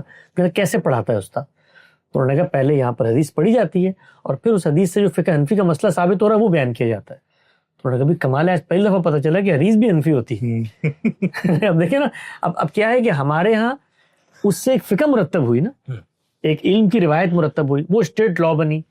اس میں اب وہ جو فقہی آپ کا رجحان ہے, حدیث پر غور و فکر کا پس منظر اس فقہی رجحان کی تائید ہے. تو یہ بہت کچھ اس کے اندر ہو رہا ہوتا ہے. تو سلفی روایت جو ہے وہ یہ نہیں میں کہتا کہ وہ مثال کے طور پہ ان روایتوں کے اندر موجود نہیں ہے, پیرالل نہیں چل رہی. اس سلفی روایت کے اثرات بھی سامنے آتے ہیں, لیکن جو کلاسیکل نقطہ نظر ہے احناف کا وہ اصل میں فقہ و تدبر کا نقطہ نظر ہے. نہ کہ وہ نا باقی دیکھیں باقی جو ہماری باقی جو ائمہ ہیں ان کے ہاں فقہ و تدبر میں امام شافعی کے ہاں فقہ و تدبر کا منہاج بھی ہے, اور کچھ شیڈ جو ہیں وہ اس کے بھی محدثین کا جو منہاج ہے وہ ساری اصل محدثین کا منہاج ہے. جو سلفی منہاج ہے اصلاً محدثین کا منہاج حدیث بھی اسی لیے, ہاں اس لیے وہ اپنے آپ کو اہل حدیث بھی کہتے ہیں. نام بھی دیکھیں نا, اب یہ نام بتا رہا ہے کہ ان کے ہاں اصل حیثیت جس کو ہم بیان کرتے ہیں نا کہ سلفی روایت کے اندر اصل جو فیصلہ کن حیثیت ہے وہ حدیث اور آثار کو ہے, اور اس کے ظاہری جو سمجھ جو معنی سمجھ میں آ رہے ہیں اس پس منظر سے. مطلب یہ نہیں ہے کہ وہاں پر بھی مطلب روایت کو آپ بالکل کاٹ دیتے, لیکن جو روایت کا حکم آپ کے ائمہ سلف نے سمجھ لیا ہے تو اس کی پیروی پھر آپ کر رہے ہوتے. اگرچہ دیکھیں سلفی روایت ایک طرف عدم تقلید کی بات کرتی ہے, لیکن دوسری طرف وہی جو مجموعہ ہے افراد کا وہ اگر کوئی فہم اخذ کر لیتا ہے روایت سے تو وہ ان کے نزدیک قابل حجت ہو جاتا ہے. بالکل سلف جس کو کہا گیا. ایسے یہ سراج الامہ جس حدیث میں کہا گیا یہ صحیح حدیث آپ لوگوں کے تحقیق کے مطابق؟ امام اعظم کو جس سراج الامہ کا ایک حدیث بھی یہ میرے کام کے دوران تو میرے سامنے نہیں ہے. مجھے یہ یاد پڑتا ہے کہ کہیں میں نے شاید قدوری پڑھتے ہوئے ہمارے استاد نے وہ یہ بتائی تھی, میرا نہیں, میرے خیال میں نہیں ہے. وہ بہت ساری چیزیں امام اعظم یہ بالکل وہی ہے جو رشید رضا نے کہا تھا کہ وہ حدیث کو حنفیت بنانے کے لیے کافی ساری چیزیں, لیکن میرے کام میں نہیں آئی. امام ابو حنیفہ کا جب بھی نام لیتا ہے سراج, وہ تو ہمارے لیے تو میں نے کہ شاید اس حدیث نہیں, روایت میں نہیں, معیار کے مطابق نہیں, میں روایت کے مطابق محدثین اس کو ضعیف کہہ رہے ہیں, لیکن بلکہ موضوع لیکن شک نہیں ہے کہ امام اعظم جو ہیں وہ سراج الامہ ہے. لیکن حسن آپ جتنا بھی سراج الامہ کہے, امام اعظم کہے, اور جو بھی کچھ کہے کہ آپ اپنے نسبت ان سے ملانے کی کوشش فرما رہے, اس میں ایک مسئلہ اور آ رہا ہے نا, آپ لوگوں کی نسبت ان سے یوں نہیں مل سکتی کہ امام اعظم کے نزدیک حدیث فی نفس ہی دین, اس سے عقیدے میں تو چلو نہیں تو عمل میں بہرحال اضافہ ہو سکتا ہے, آپ کے ہاں وہ نہیں ہے نا. تو اس حوالے سے تو بالکل آپ, یہ بھی ایک وجہ نہیں ہے کہ حدیثوں کا جس انداز سے آپ نے شرح کی اور اپنا اخذ کیا اور جس طرح امت کی باقی علمی روایت. دیکھیں یہ اس کو میں بالکل سادہ الفاظ میں اگر بتاؤں نا, میں نے اس کو بالکل, جس کو آپ کہتے ہیں نا کامن سینس کی بنیاد پہ اس مسئلے کو سمجھنے کی کوشش کی کہ بھئی یہ جو کچھ ہوا ہے امت کی علمی تاریخ میں ہوا کیا ہے. یعنی اللہ تعالیٰ کے پیغمبر قرآن دے رہے ہیں, سنت دے رہے ہیں, مسئلہ ہے ہمارے سنت دے رہے ہیں, اس کے ساتھ ساتھ آپ کی نسبت سے روایتیں سامنے آ رہی ہیں. دیکھیں بالکل ایسے ہی اگر اس کو سادگی کی جگہ پہ آپ لے کر آئے نا, غامدی صاحب نے علم النبی لکھی, غامدی صاحب نے میزان کتاب لکھی, اس کے بعد میں بیٹھ کے ان کے فرمودات کی تشریح کر رہا ہوں, ٹھیک ہے نا. اب یہ تو نہیں ہو سکتا نا کہ میں اگر ایک مثال کے طور پر 15 سال ان کے ساتھ رہا ہوں تو میری کسی بات کی کوئی آپ کے دل میں اہمیت ہی نہ ہو, اور میں اس کی نسبت سے بیان کر رہا ہوں جس کے ساتھ میرا قرب بھی ثابت ہے, تعلق بھی ثابت ہے, مشن کی وابستگی بھی ثابت ہے. تو یہ بڑی فطری چیز تھی کہ بھئی اللہ کے پیغمبر کی نسبت سے جب کوئی بات آ رہی ہے تو اس بات کے ساتھ کرنا کیا ہے. تو آپ دیکھیں نا دونوں رویے سامنے آئے صحابہ کرام کے. ہم نے حدیث کیا ہے کہ ضرور عنوان کوئی 21 گھنٹے کی گفتگو کی ہے 23 اعتراضات سیریز میں, اس میں نے بتایا کہ خود رسول اللہ صلی اللہ علیہ وسلم کا اپنا رویہ کیا سامنے آیا اپنی نسبت سے جب باتیں بیان ہوتی ہیں. تو ایک زمانے تک بہت سخت رویہ ہے, آپ نے باقاعدہ طور پر لکھنے سے منع فرمایا ہے, جو لکھا ہوا اس کو تلف کرنے کی بات کی ہے. پھر ایک خاص موقع پر آپ نے اجازت دی ہے. اچھا اس اجازت کو صحابہ اکرام نے کیسے پرسیو کیا ہے کہ یہ بھئی انفرادی نوعیت سے لوگوں کا اپنا ذوق ہے جس سے وہ یہ کام کر رہے ہیں. ساتھ صلی اللہ علیہ وسلم نے کوئی مستقل بذات دین کی ہدایت اس کے اندر نہیں دی جس کو محفوظ کر کے امت تک پہنچانا ہمارا فرض منصبی ہے, جیسے انہوں نے قرآن کے معاملے میں سمجھا, جیسے انہوں نے سنت کے معاملے میں سمجھا. تو آپ سیدنا ابوبکر کا اسوہ دیکھیں, ہم نے وہ روایتیں نقل کر کے بتایا ہے کہ ان کے پاس جو مجموعے تھے انہوں نے اس کو باقاعدہ تلف کر دیا. اور کیوں تلف کیا, اس لیے کیا کہ ان کے سامنے رسول پاک صلی اللہ علیہ وسلم کی وہ تنبیہ تھی کہ میری نسبت سے کوئی غلط بات بیان نہیں ہونی چاہیے. تو ایک رویہ یہ سامنے آیا. ایک دوسرا رویہ تک نہیں, اللہ کے پیغمبر کے علم کا ظہور ہے. آپ نے قرآن مجیدی کی شرح و وضاحت کی ہے, مماثل صورتحال پہ اصل علت کا اطلاق کیا ہے, اسی طریقے سے لسانی اور عقلی مضمرات کو کھولا ہے, آپ کا علم کا ظہور اس کے اندر ہوا ہے. تو اس پس منظر میں انہوں نے اس کو محفوظ کرنے کا اہتمام کیا. اب محفوظ کرنے میں جو کلاسیکل صحابہ ہیں, آپ دیکھیے ہمارے دوست مولانا عمار خان ناصر وہ آثار پہ کام کر رہے ہیں, وہ ایک پورا الگ باب ہے حدیث سے الگ نکل کے. ان آثار میں آپ اگر ابتدائی جو صحابہ ان کی اپروچ دیکھیں ٹورڈز دس کانٹینٹ, وہ بالکل مختلف ہے. یعنی وہاں پر یہ بحثیں نہیں ہو رہی کہ اللہ کے پیغمبر کی نسبت سے یہ بات آ گئی ہے تو چنانچہ اس آیت کا مطلب یہ ہوگا, یا جو اسٹیبلش دین کا کانٹینٹ میرے پاس پہنچ رہا ہے اس کو اس کی روشنی میں دیکھیں. ہر جگہ پر صحابہ اکرام کیا چیز زیر بحث ہے کہ قرآن کی روشنی میں اس کو دیکھا جائے, اور اسی بنیاد پر یہ علم پیدا ہوا ہے. یعنی یہ جو پورا کا پورا حدیث کا علم ہے, اس کی پیدائش کی وجہ یہ بنی ہے کہ بھئی اللہ کی پیغمبر کی نسبت سے کوئی غلط بات سامنے نہیں آنی چاہیے. چنانچہ آپ دیکھیں سید عائشہ کو ان کے سامنے روایت پڑھی جاتی ہے, بھئی سیدنا عمر نے کہا ہے, کہتی ہے نعوذ باللہ عمر جھوٹ نہیں بول سکتے, لیکن بات سمجھنے میں شاید ان کو غلطی ہو گئی ہے. یا ابو ہریرہ کو کئی بار انہوں نے سرزنش کی, انہوں نے تنبیہ کی کہ بھئی اس طرح بے تکلف انداز میں آپ چیزیں مت بیان کریں, بڑی سنجیدہ چیز ہے. انہوں نے کہا قرآن میں تو یہ لکھا ہے, جیسے ان نقلات اس میں موطا و حدیث, اس میں اور بھی بہت ساری چیزیں پیدا ہوتی ہیں. مثال کے طور پر لوگ کیا کرتے ہیں, وہ چیزیں اٹھاتے ہیں. مثلا عبداللہ بن مسعود سے کسی نے پوچھا کہ بھئی قرآن میں اس کے بارے میں کہنا, قرآن میں تو پتہ نہیں, میں تمہیں رسول اللہ کا ارشاد بتاتا ہوں. اب وہاں پر یہ پیش نظر ہی نہیں ہے بیان کرنا, وہ کہتے ہیں قرآن میں یہ اطلاق زیر بحث نہیں آیا. وہ یہ کہاں اس کا انکار کر رہے ہیں کہ قرآن مجید اس چیز کو اصول کے طور پہ بیان نہیں کرتا, میں اس کا اطلاق میں نے رسول اللہ سے سمجھا تھا, میں اس کو بیان کر رہا ہوں. تو بے شمار چیزیں. پھر کیا ہوتا ہے کہ جب کوئی علم پیدا ہوتا ہے نا, تو اس علم کے ساتھ لوگوں کا تمسک, اس کے ساتھ وابستگی, اس کے ساتھ عقیدت, آپ کسی بزرگ سے پڑھتے ہیں, اس نے آپ تک حدیث پہنچا, یہ بڑا نفسیاتی سا معاملہ ہے. ہم خود اس سے گزرتے ہیں ہم اس سے کہ بھائی یہ روایت میں نے سنی تھی, اب اس روایت کی ایڈجسٹمنٹ ہونی چاہیے. تو کچھ چیزیں ایسی آئیں, بالکل ابتدا میں امام شافعی نے اس کو زیر بحث لائے ہیں, رسالہ میں اس موضوع کو زیر بحث لائے ہیں, اور وہاں پر انہوں نے بتایا ایسی پس منظر میں کہ یہ علم الخاصہ ہے. یہ نہیں ہے کہ چلتے پھرتے عام آدمی کو آپ نے اٹھا کے ذخیرہ دے دیا, یہ خواص کا علم ہے, اس لیے کہ وہ پھر مجتہد ہوگا, دین کا پورا پس منظر رکھتا ہوگا, تب وہ اس کا اطلاق کرے گا. تو بنیادی مسئلہ یہ تھا کہ بھائی جو کچھ قرآن و سنت میں ہے اس سے جب کوئی مختلف چیز سامنے آتی ہے تو رویہ کیا ہونا چاہیے, یہ بنیادی مسئلہ ہے. تو امت نے تو اس کو اس طرح لے لیا نا کہ اس کو دین میں اضافے کی تو اس کے اندر جو اصول کیا, وہ اصول ہمارے دوست مولانا عمر خان ناصری کی کتاب ہے قرآن و سنت کا باہمی تعلق, اسی موضوع پر انہوں نے پوری کتاب لکھی ہے کہ شافعی سے اس کا آغاز ہوتا ہے, اور کرتے کرتے کرتے کرتے امام حنیفہ, پھر شاطبی, پھر آخر میں شاہ اللہ, اور پھر ہمارا جو مکتبہ فکر ہے. ایک ہی مسئلہ ہے کہ خبر واحد کے اندر جس وقت قرآن مجید کو جیسے آپ نے سمجھا ہے اس سے جو نتائج نکل رہے ہیں اس سے مختلف بات سامنے آتی ہے, تو پھر ہمارے یہاں پورا کا پورا ایک پیراڈائم مرتب ہوا. یہ پیراڈائم فقہ و تدبر کے منہاج میں مرتب ہوا. اس میں امام شافعی کا الگ نقطہ نظر ہے اور امام حنیفہ کا الگ نقطہ نظر ہے, اور وہ یہ بتاتے ہیں کہ ایسا نہیں کہ قرآن کا عام ہے اور ٹھیٹ محدثین کا بالکل الگ نقطہ نظر. تو جو حنفی ہیں ان کے ہاں اس میں تھوڑا سا فقہ و تدبر کے منہاج میں اس جو پیراڈائم تھا اس سے تھوڑا سا انحراف پیدا ہوا ہے. وہ کہتے ہیں یہ ایسی بات نہیں ہے کہ مثال کے طور پہ قرآن میں ایک بات لکھی ہوئی ہے تو اب آپ حدیث سے اس کو منسوخ کرتے ہیں, تو اس طرح کے معاملات میں تو ہم قیاس کو ترجیح دے دیں گے, ایسا نہیں ہو سکتا. لیکن اس کے اندر وہ گنجائش موجود تھی عموم کی, اور پھر اس کی توضیح ہوئی تو چلو ہم اس کی روشنی میں اس کو پرکھ لیتے ہیں. تو یہی مسئلہ ہے جو شروع سے زیر بحث ہے کہ بھی کرنا کیا ہے ان اختلافات کا. تو ہم نے جو کام کیا ہے فکر فرائی کے علماء نے, وہ یہ بتایا کہ پہلے قرآن مجید سے فہم تم مرتب کرو گے وہ ہے کیا, اس کو مرتب کر کے سمجھو گے وہ ہے کیا. میں آپ کو اس کی ایک مثال دیتا ہوں, اس سے لوگوں کو نا ہمارا پورا زاویہ سمجھنے میں مدد ملے گی. اب آپ نے قرآن مجید میں پڑھا کہ بھئی زانی مرد اور عورت بغیر کسی تخصیص کے کہ بھئی ان کو فجلدوا کل واحد منہم میں تجلدہ, یہ آیا ہوا ہے. اب روایتیں سامنے آنی شروع ہوئی تو اس کے اندر رجم کی بات آ گئی.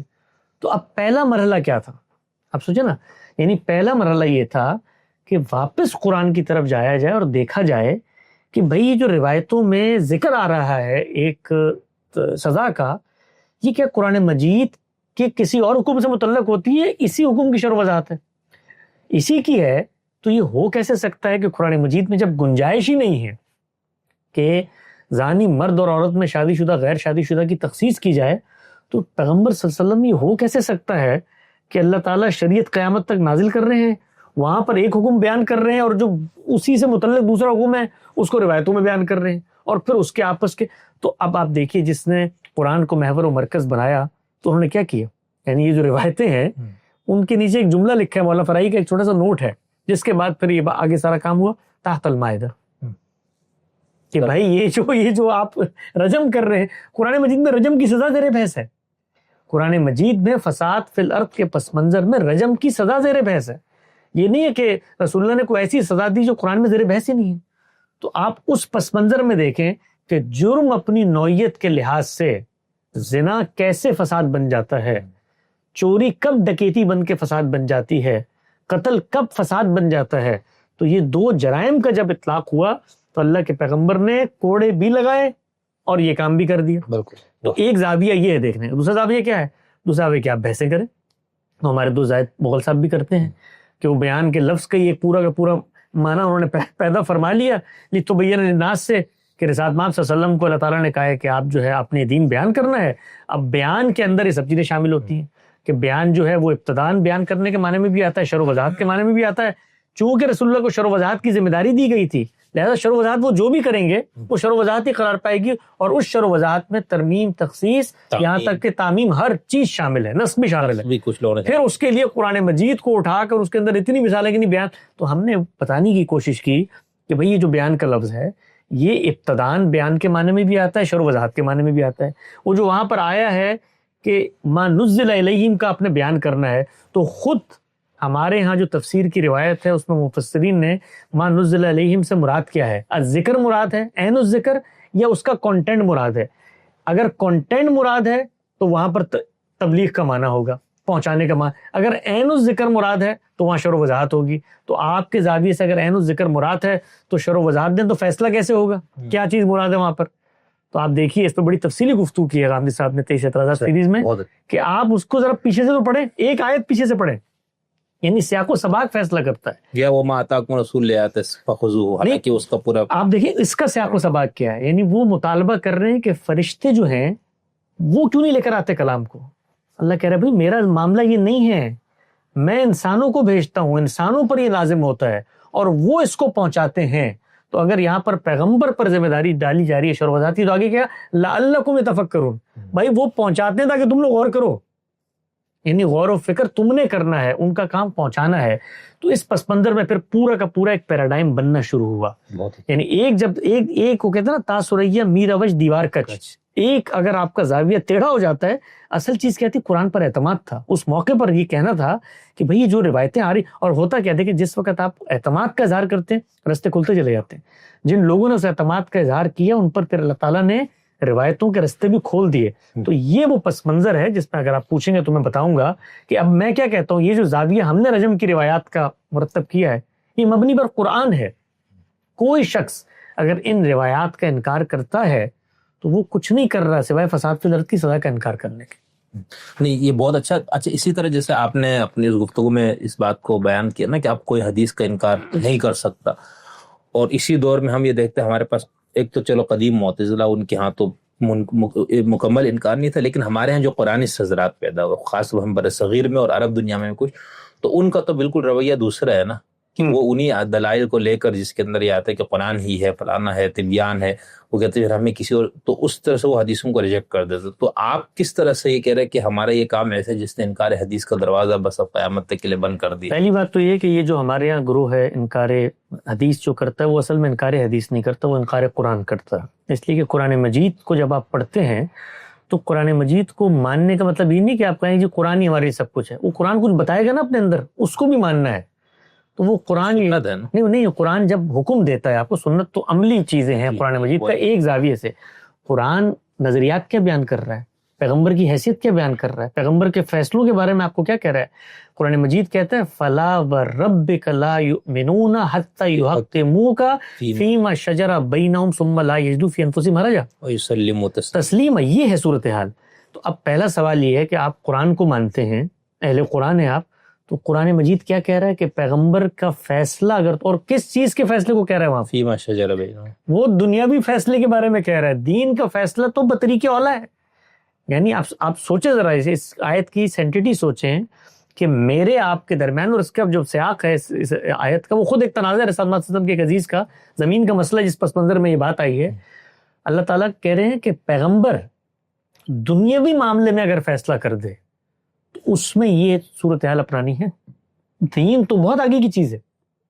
تو اب اگر پیغمبر کا کوئی فیصلہ مجھ تک پہنچتا ہے اور میرا اس پر اعتماد ہے علم اور عقل کی مسلمات کی روشنی میں کہ بھئی غالب گمان یہ کہ پیغمبر کی بات ہے, اور پھر میں اس کا انکار کرتا ہوں, تو میں سب سے پہلے کیا کر رہا ہوں, میں سب سے پہلے قرآن مجید کا انکار کر رہا ہوں. اس لیے قرآن نے پیغمبر کے بارے میں کیا کہا تھا کہ یہ تو میں نے بھیجا ہی اس لیے کہ الا لیطاع, اس کی تو اطاعت کی جائے گی. تو اب ہم یہ بتاتے ہیں کہ جو روایتوں کا ذخیرہ آپ کے سامنے آیا ہے اس کو دیکھو, یہ قرآن مجید کے لسانی اور عقلی مضمرات کا بیان ہے. اس بیان کو تم پڑھنے کے بعد, اعتماد کے بعد, تحقیق کے بعد اگر نہیں مانتے تو کر کیا رہے ہیں آپ. مثال طور پہ میں آپ کو کہتا ہوں یہ دستور ہے پاکستان کا, آپ اس کو مانتے؟ دستور کا یہ تقاضا ہے کہ سڑک پہ چلتے ہوئے میری عزت نفس کوئی سارجنٹ مجروح نہ کرے. آپ کہیں کہ نہیں اس کو تو ہم نہیں مانتے, دستور کو ہم مانتے. یہ نہیں ہو سکتا. دستور کے جو لوازم ہیں ان کو بھی آپ کو ماننا پڑے گا. تو ہم نے اس ذخیرے کے اندر روایات کو قرآن کی روشنی میں, یا پھر آپ یہ کہیں گے کہ قرآن کے آپ کے فہم سے میں اتفاق نہیں ہے, روایت زیر بحث نہیں آ سکتا, روایت کا انکار نہیں ہو سکتا. روایت جب ہم روایت قرآن کی پر مبنی اس کی توضیح تشریح شرح کر رہے ہیں تو آپ آ کر یہ کہیں گے کہ جی قرآن کا جو آپ کا زاویہ ہے وہ درست نہیں ہے جس کی بنیاد پہ آپ نے اشارہ کی ہے, تو پھر آپ کو ہمارے فہم قرآن کا انکار کرنا پڑے گا. جب میں نے بھی بات کی تو اس کا سیاق سباق یہ تھا کہ ہم نے اس میں اپنے زاویے سے حدیث کی مبنی بر قرآن شرح کر دی ہے. ٹھیک. اب کوئی منکر حدیث اٹھ کے کہتا ہے کہ میں تو حدیث نہیں مانتا بھائی, یہ تو 200 سال بعد مرتب ہوئی تھی اور یہ تو یہ تھا, یہ جو اجنبیوں کی سازش تھی اور اللہ تھا اور بلا تھا اور فلاں تھا, تو ہم ان کو کہیں گے بھائی یہ جو بات اس میں زیر بحث ہے, رسول اللہ نے فرمایا کہ خالہ بھانجی پھوپھی بھتیجی کو ایک نکاح میں جمع نہ کرو, تو یہ تو میرے نزدیک قرآن مجید کی آیت کا اقتضا ہے کہ 2 بہنوں کو نکاح میں جمع نہ کرو. جو علت وہاں پائی جاتی تھی اس کا آپ نے امتداد کر دی, اسی کو پھیلا دیا. تو پھر آپ وہ جو حکم مان رہے ہیں وہ بغیر علت کے مان رہے ہیں, کیونکہ جہاں جہاں وہ علت پائی جائے گی وہاں وہاں اس حکم کا اطلاق ہوگا. تو اس پس منظر میں ہمارا جو یہ کام ہے اس میں قرآن, تو مراد یہ ہے کہ جو علم النبی کا انکار کرے گا وہ اصل میں ہمارے فہم قرآن کا انکار کرے. لیکن اس کے اندر یہ ہے نا, ہمارے جو قرآن صدرات وہ یہ کہتے ہیں نا کہ بھئی الدین جس کو کہا قرآن نے, وہ تو قرآن میں ہی بیان ہے. ما آتاکم الرسول وہی ہے جو قرآن نبی نے دیا. نبی کا حکم ماننے کا مطلب ہے کہ نبی نے قرآن دیا تو اس کو ہم مانتے ہیں. اب وہ لوگ اس کا انکار کرتے ہیں کہ قرآن کی کسی حکم میں تخصیص تعمیم کا جو حق ہے وہ پرویز صاحب کو ہوگا یا چکڑالی صاحب کو ہوگا, ہم اپنے فہم قرآن کے ذریعے اس کو طے کریں گے, خبر واحد کے تھرو ہم نہیں کریں گے. یہی آپ کا موقف ہے کہ آپ لوگ بھی تعمیم تخصیص وغیرہ کے لیے حدیث کو ذریعے نہیں مانتے؟ 2 چیزوں کا فرق ہے. 2 چیزوں کا فرق ہے. ایک تو یہ ہے کہ دین مکمل ہو گیا ہے, یہ امر واقعی کا بیان ہے کہ رسالت پاک صلی اللہ علیہ وسلم نے دین کی حیثیت سے کیا چیز ہے جو دنیا میں خود منتقل کی ہے, وہ قرآن ہے, وہ سنت ہے. اس کے بعد تیسری چیز جو ہمارے سامنے خارج سے آ گئی ہے, اس کے بارے میں یہ طے ہے کہ آپ نے کبھی اس کی حفاظت, اس کی تبلیغ, اس کی اشاعت کا اہتمام نہیں کیا. نہ خلفاء کرام کے ہاں ابتداء نہیں رہا, بعد کے خلفاء کے 4 کے ہاں بالکل بھی نہیں ہوا. آپ کہہ سکتے ہیں تیسرے کے یہاں کچھ نہ کچھ پیدا ہوا, ان سے بعض شواہد ملتے ہیں, ہم نے اس تاریخ میں اس کو زیر بحث ہم لے کر آئے ہیں. لیکن دونوں معاملات نظر آتے ہیں. اس سے انہوں نے کیا پیغام دیا کہ بھئی یہ دین کا مستقل بالذات ماخذ نہیں ہے, دین مکمل ہو چکا ہے, دین جاری و ساری ہے, وہ اجماع اور تواتر سے جاری ہے. اس کو خود امام شافعی بیان کرتے ہیں, یعنی خود سنت کے طور پر جن لوگوں نے اس کو قبول کیا ہے روایات کو, وہ اس کی تصریح کرتے ہیں اور کیا کہتے ہیں کہ سنت کی 2 قسمیں ہیں. یعنی وہ جو حقیقی سنت ہے جس کو اجماع اور تواتر سے, وہ خود امام شافعی نے بیان کیا, تنتقل قافہ عن قافہ, اس کو شاطبی بیان کرتے ہیں, البر بیان کرتے ہیں کہ جیل ان جیل وہ منتقل ہوتی ہے, اور اس کا انکار آپ کو دائرہ اسلام سے خارج کر دیتا ہے, یہاں تک لکھتے ہیں. صحیح. تو یہ ہو گئی ایک بات. اس میں پھر وہ مثال دیتے ہیں, بھئی نماز ہے, روزہ ہے, زکوٰۃ ہے, حج ہے, یہ عوام کو منتقل کر رہی ہوتی ہے. اس میں پھر اتنی تفصیل ہے, امام سرخسی کو اگر آپ پڑھیں تو وہ بتاتے ہیں کہ یہ ہوتی کیسے. یعنی اس میں یہ نہیں ہے کہ میں کہوں گا میں آج پھر دور متوسط اور پھر ابتداء ہے رسالت مآب کی زندگی میں واقع کو افراد کی اتنی بڑی تعداد نقل کرے گی جن کا تعدد امکنہ بھی ہوگا, اختلاف وہ بھی ہوگا, جگہ بھی ہوگا, مکان بھی ہوگا, یعنی وہ مختلف جگہوں پر بیٹھے ہوئے ہوں گے, اور اتنی بڑی لکثرت عددہم و اختلاف امکنتہم, اتنی بڑی تعداد افراد کی ہوگی جن کا جھوٹ پر جمع ہونا عقلاً محال ہے, وہ منتقل کر رہی ہے. اس کے ساتھ ہم یہ کہتے ہیں کہ یہ ذخیرہ آ گیا آپ کے سامنے. اب اس ذخیرے کے بارے میں آپ نے رویہ کیا اختیار کرنا ہے.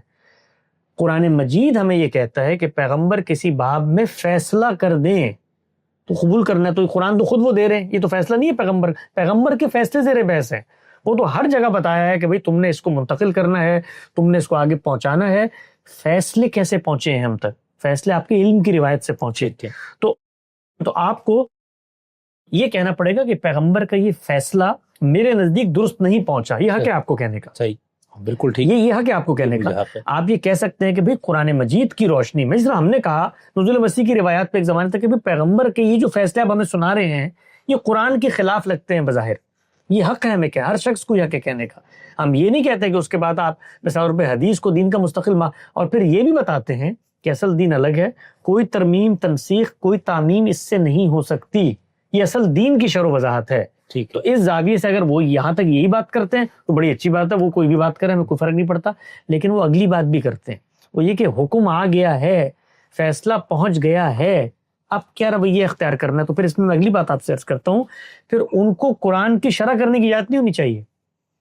یہ جتنے اہل قرآن ہیں ان کو قرآن کی تفسیر کرنے کی اجازت نہیں ہونی چاہیے. کیوں تفسیر کرتے ہیں, کیوں شرح کرتے ہیں؟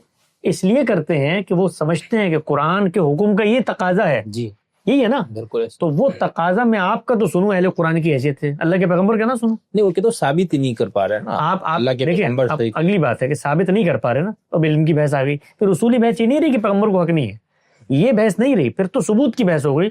اس پر آپ بحث کریں, اس پر آپ سر پھوڑیں, اس پر آپ کہیں کہ جی ہمارے لحاظ سے یہ تو تاریخ جو آپ لوگ بیان کر رہے ہیں یہ تو 3 صدی ہجری میں 4 لوگوں نے بیٹھ کے لکھی تھی, وہ پھر علم کا میدان ہے، اس میں پھر آپ آ جائیں، اس میں آپ آ کر ثابت کریں، بیان کریں کہ یہ اس طریقے سے یہ روایتیں لکھی گئی تھیں، اور یہ جتنی پیغمبر کی نسبت سے آپ روایتیں بیان کر رہے ہیں نا، یہ روایتیں دنیا میں پائی نہیں جاتی، تو اس پہ پھر ہمارا ان پہ حدیث پہ وہ نہیں، تاریخ منتقل کیسے ہوتی ہے، اس پہ بحث ہوگی. بالکل ایسے. بہت شکریہ سر، بہت میں نے ٹائم لیا. بس آخر ایک دو سوال. ایک تو یہ کتاب کی جو ابواب بندی ہے نا، یہ آپ لوگوں نے کس اصول پہ کی ہے، تھوڑا سا ہمیں سمجھ میں نہیں آ رہا ہے. دوسرا ہے کہ کیا اسی طرح جو آپ کی باقی انشاءاللہ پتہ نہیں کتنی اس پہ جلدیں بنیں گی، تو اس میں یہ ہوگا کہ جس طرح ہمارے یہاں مسند احمد لے لیتے یا بخاری وغیرہ، یعنی محدثین نے حدیثوں کو مختلف انداز سے جو مرتب کیا، تو کیا تمام ذخیرہ پھر آ جائے گا ایسا؟ جی، اس میں دیکھیں ہم سب نے کیا کیا کہ حدیث کا جو کانٹینٹ ہے اس کانٹینٹ کو 3 حصوں میں تقسیم کیا ہے.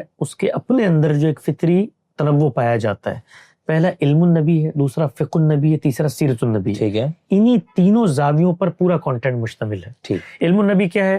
رسالت پاک صلی اللہ علیہ وسلم نے ماضی کے کوئی اخبار ہیں وہ بیان کی ہیں، مستقبل کی پیشن گوئیاں کی ہیں، یا ایمان اور اخلاق سے متعلق کوئی بات بیان کی ہے، یا قرآن مجید کے کسی حکم کی شرح کی ہے، اس کی تفسیر کی ہے، اس کے عقلی لسانی مضمرات کو کھولا ہے. یہ سب علم النبی کا موضوع ہے. ٹھیک. فقہ النبی کیا ہے؟ جو شریعت آپ کو دی گئی اس پر آپ نے عمل درآمد کیا ہے، اس پر ایک اسوہ اور نمونہ پیش کیا ہے. تو شریعت سے متعلق آپ کے اعمال کو ہم نے فقہ کے پس منظر میں رکھ کر بتایا کہ خود پیغمبر جب اس پر عمل کرتا ہے تو اس سے اس کی ایک فقہ وجود میں آتی ہے. تیسری چیز آپ کی سیرت و سوانح ہے، آپ کا کردار ہے، آپ سے متعلق باتیں ہیں، آپ کی روز مرہ کیا کھاتے تھے، کیسے گفتگو کرتے تھے، معاملات کیسے کرتے تھے، یہ سیرت. تو 3 ابواب میں اس کو تقسیم کیا ہے. تو یہ پہلا باب ہے علم النبی کا. اس باب میں بھی ہم نے پہلے باب کی بھی پہلی جلد ہے. ہاں، یہ میں کوشش ہم نے پہلے باب کی پہلی جلد ہے، تو اس میں ہم نے اس میں کئی جلدیں آئیں گی. اس میں ہم نے کوشش یہ کی ہے کہ ان موضوعات کو ترجیح دی جائے، پہلے لیا جائے، جو ہمارے ہاں فہم حدیث کے باب میں کچھ غلط فہمیوں کا باعث بنتے ہیں. مثلا آپ نے جتنی بھی اس میں دیکھی ہوں گے نا، آپ باب دیکھیں، ان سب پر ہمارا زاویہ نظر آپ دیکھتے نا وہ تھوڑا سا منفرد ہے. کچھ چیزیں تو بنیادی ہیں، مثلا ایمان و اخلاق کی باتیں ہیں، جنت جہنم کے اعمال ہیں، اس کے اندر بھی تفصیلات میں قرآن سے ریلیشن آتا ہے، لیکن اصل چیز کیا ہے وہ پرابلمٹک چیز ہے. تکفیر کا ایک زیر باب اس میں زیر بحث ہے، اتمام حجت کا ایک باب ہے، اس نزول مسیح کی جو قرب قیامت کی علامات کی چیزیں ہیں، پھر عورتوں سے متعلق جو غلط فہمیاں، تو وہ چیزیں جو خود دور حاضر کے اندر بھی حدیث کی تفہیم میں اختلافات کا باعث بنتی ہے، وہ زیر بحث آئی ہیں. تو اب اس کے اندر اس وقت تک جو کام ہوا تھا اس کو ایک مانوی ترتیب، جس کو آپ ادنا سی ترتیب کہتے ہیں، اس میں کبھی پہلے بنیادی اصطلاحات ہیں، حدیث جبریل سے آغاز ہوتا ہے، اس کے بعد فطرت کی روایات ہیں، اس کے بعد آپ دیکھتے ہیں تو جنت کے اعمال ہیں، جہنم کے اعمال ہیں، اور پھر کرتے کرتے اس طریقے سے موضوعات آگے بڑھتے ہیں تو ان میں پھر پرابلمٹک چیزیں بھی آنا شروع ہو جاتی ہیں. خود شروع میں زیر بحث آیا ہے کہ بھئی علم و عمل کی روایت کیا رسول اللہ کی، پھر دین کے بارے میں کیا ہے، حور کا بھی ذکر کیا آپ لوگوں نے، حور بھی ایک موقع پر آئی ہے. تو اس طریقے سے، اور وہ بھی دیکھیں بڑی دلچسپ ہے، آپ حور کی روایتیں جب اس میں کھول کے پڑھیں گے تو ہمارے یہاں جو پوری تفصیل پہلے وہی پڑھی میں نے کہا مسئلہ آپ لوگوں نے خراب، تو وہ آپ کو ضرورت بھی ہے وہ پہلے پڑھے. تو وہ جو اس میں ایک پوری تصویر ہے ہمارے یہاں، وہ اس طرح سے زیر بحث ہی نہیں ہے وہاں پہ، وہاں پر زیر بحث ہی نہیں. آپ دیکھیں جو صحیح روایتیں ہیں، سینکڑوں روایتوں میں سے وہ ان کا انتخاب کیا گیا سند کی بنیاد پہ، اور پھر ان کی توجیہ کر کے وہاں بتایا گیا. تو اس زاویے سے ایک نیا کام ہے. اور دیکھیں ہم لوگوں کے ساتھ اور ہمارے کافی جرائم ہیں، تو اس وجہ سے ایک بیگیج لگا ہوا ہے. جی جی، تو کوئی بھی انڈیپینڈنٹلی خالی ذہن ہو کے اس کام پہ جائزہ نہیں لے گا. ہمارے یہاں یہی مسئلہ ہے، وہ اس میں لازماً کیڑے نکالیں گے، اس کے اندر دیکھیں گے کہ عربی غلطی ہو گئی، ان کو تو الف لام یہاں پر رہ گیا، یہاں پر نقطہ رہ گیا، فلاں ہو گیا. اب یہ کام مثال طور پہ ہم لوگوں نے ابھی تو لوگ ادھر گئے نہیں جہاں پر وہ لوگ پھنسے. وہ تو ابھی آپ سے آخری سوال میں کروں. ویسے یہ حور والے مسئلے میں جب غامدی صاحب نے کہا کہ یہ دنیا کی بیوی، تو لوگوں نے کہہ پہلے تو غامدی صاحب سے ہمارا علمی اختلاف تھا، ذاتی اختلاف ہو گیا. حالانکہ دلچسپ بات ہے ہم سب نے بات کہی نہیں، ان کی ایک گفتگو. ہاں، لیکن اس میں یہ بات کہ دنیا ہی کی عورتیں ہوں گی، اللہ کوئی مخلوق اور پیدا نہیں کرے گا، یہ کہ ہمارا ان کا نقطہ نظر نہیں ہے. وہ تفصیل سے اس کو کہا کہ وہی آپ کی جو دنیا میں بیویاں بھی ہوں گی، ایسا نہیں ہے کہ باقی کوئی اللہ مخلوق پیدا نہیں کر سکتا. ٹھیک ہے، انا انشاء نہ ہونا. اچھا، آخری سوال نا، آپ نے کہا کہ الف لام پہ عربی پہ اعتراض، وہ تو انشاءاللہ بعد میں ہوتا رہے گا. ابھی تو سب سے بڑا مسئلہ یہ ہو گیا کہ آپ لوگوں نے جو کتاب کا نام علم النبی رکھا، اس پہ ہی رولا کیا ہوا ہے. اور جتنے میں نے ابھی تک اس پہ تنقیدات پڑھنے کی، دیکھنے کی کوشش کی، تو ان سب کو یہ مسئلہ ہے کہ ایک تو ہمارے جو روایتی اہل علم والے ہیں نا، مطلب جو حدیث کو مانتے ہیں، ان کا یہ نظریہ ہے کہ آپ لوگ منکر حدیث ہے یا مستخفف حدیث ہے، یا آپ لوگوں کی حدیث چونکہ دین کے عقیدہ اور عمل میں کوئی اضافے کا ذریعہ ہی نہیں، تو آپ لوگوں کو آلموسٹ وہ منکرین حدیث کے سب میں ایک تو ان لوگوں نے آپ پہ الزام لگایا بھائی انہوں نے دیکھو نام بھی وہی نہیں رکھا جو رائج تھا محدثین اور اس پوری اسلامی روایت میں، آپ لوگ اس کو علم النبی۔ دوسرا ہمارے پاس ڈاکٹر خضر یاسین صاحب ایک کر کے لے لیتے ہیں، ایک کر کے لے، میں نے کہا دونوں اعتراض ساتھ کر دیتے کر لیں دونوں۔ نہیں تو اس پہ ان کا یہ اعتراض ہے کہ جب آپ نے علم النبی کہا تو یہ جو علم النبی سے مراد کیا ہے، یعنی نبی کا ایک تو وہ علم ہے جو ایک حیثیت یعنی بشر ہونے کی حیثیت سے یا وہی کے جو لینے کے علاوہ جو آپ کی حیثیت ہے اس میں آپ کی جو معلومات علم اس میں آپ کی رائے بھی ہے وہم بھی ہے جو ہم انسانوں میں وہ کچھ بھی ہو سکتا ہے۔ ایک آپ کی حیثیت ہے جس میں آپ وہی کا حصول کرتے ہیں، اس کے اندر آپ بالکل الگ ہو جائے تو اب کیا آپ لوگ اس سے مراد لے لیں؟ یہ جو پہلی چیز جو لوگ کہہ رہے ہیں مجھے بڑی حیرانی ہوئی، میں نے دیکھا یہ ان کے نزدیک امام بخاری کی کتاب کا کیا نام ہے؟ بہت لمبا نام ہے، الجامع الصحیح نام ہے، نہیں لیکن آگے وہ تو پورا ہے نا، یہ نام ہے الجامع الصحیح۔ تو یہ تو انہوں نے حدیث کا انکار کر دیا، امام بخاری نے حدیث کی اصطلاح نہیں رکھی اپنے نام میں۔ یعنی یہ جو ہمارے ہاں سب سے معروف کتاب ہے اس کا نام کیا ہے؟ الجامع الصحیح نام ہے نا۔ یہ کیا الجامع الصحیح بھائی؟ یہ تو حدیث تو نہیں ہے نا کہ حدیث انہوں نے لکھا ہوگا یہ حدیث ہے، انہوں نے الجامع الصحیح لکھا ہے۔ رسول پاک صلی اللہ علیہ وسلم کی تاریخ سے اور ایامی، وہ پورا لمبا نام ہے، تو کوئی شخص اٹھ کے کہے کہ بھئی یہ تو ہمارے حدیث کی اصطلاح زیر بحث ہے، تو اس کے عنوان میں تو حدیث زیر بحث ہی نہیں ہے، تو اس پر کوئی ان پہ انکار کرے گا؟ تو میرا یہ خیال ہے کہ ان لوگوں کو رد عمل کی نفسیات سے نکلنا چاہیے۔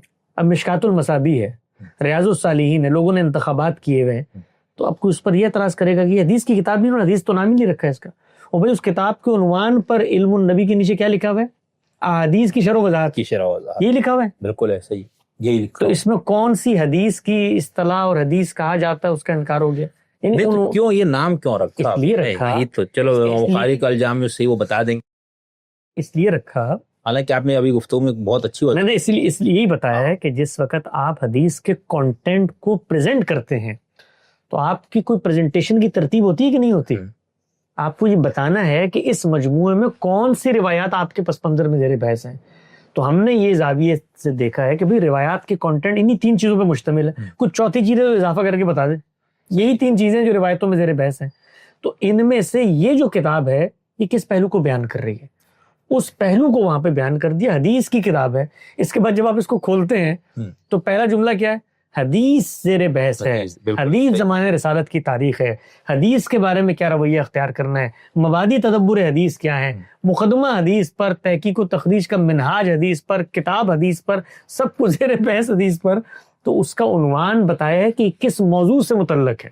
اور جو دوسری بات آپ نے فرمائی وہ یہ ہے کہ علم النبی صلی اللہ علیہ وسلم کا علم کس زاویے سے، وہ کوئی فلسفی ہیں، کوئی حکیم ہیں، کوئی دانا ہیں، کوئی مصنف ہے، کوئی لکھاری ہیں، وہ پیغمبر ہیں۔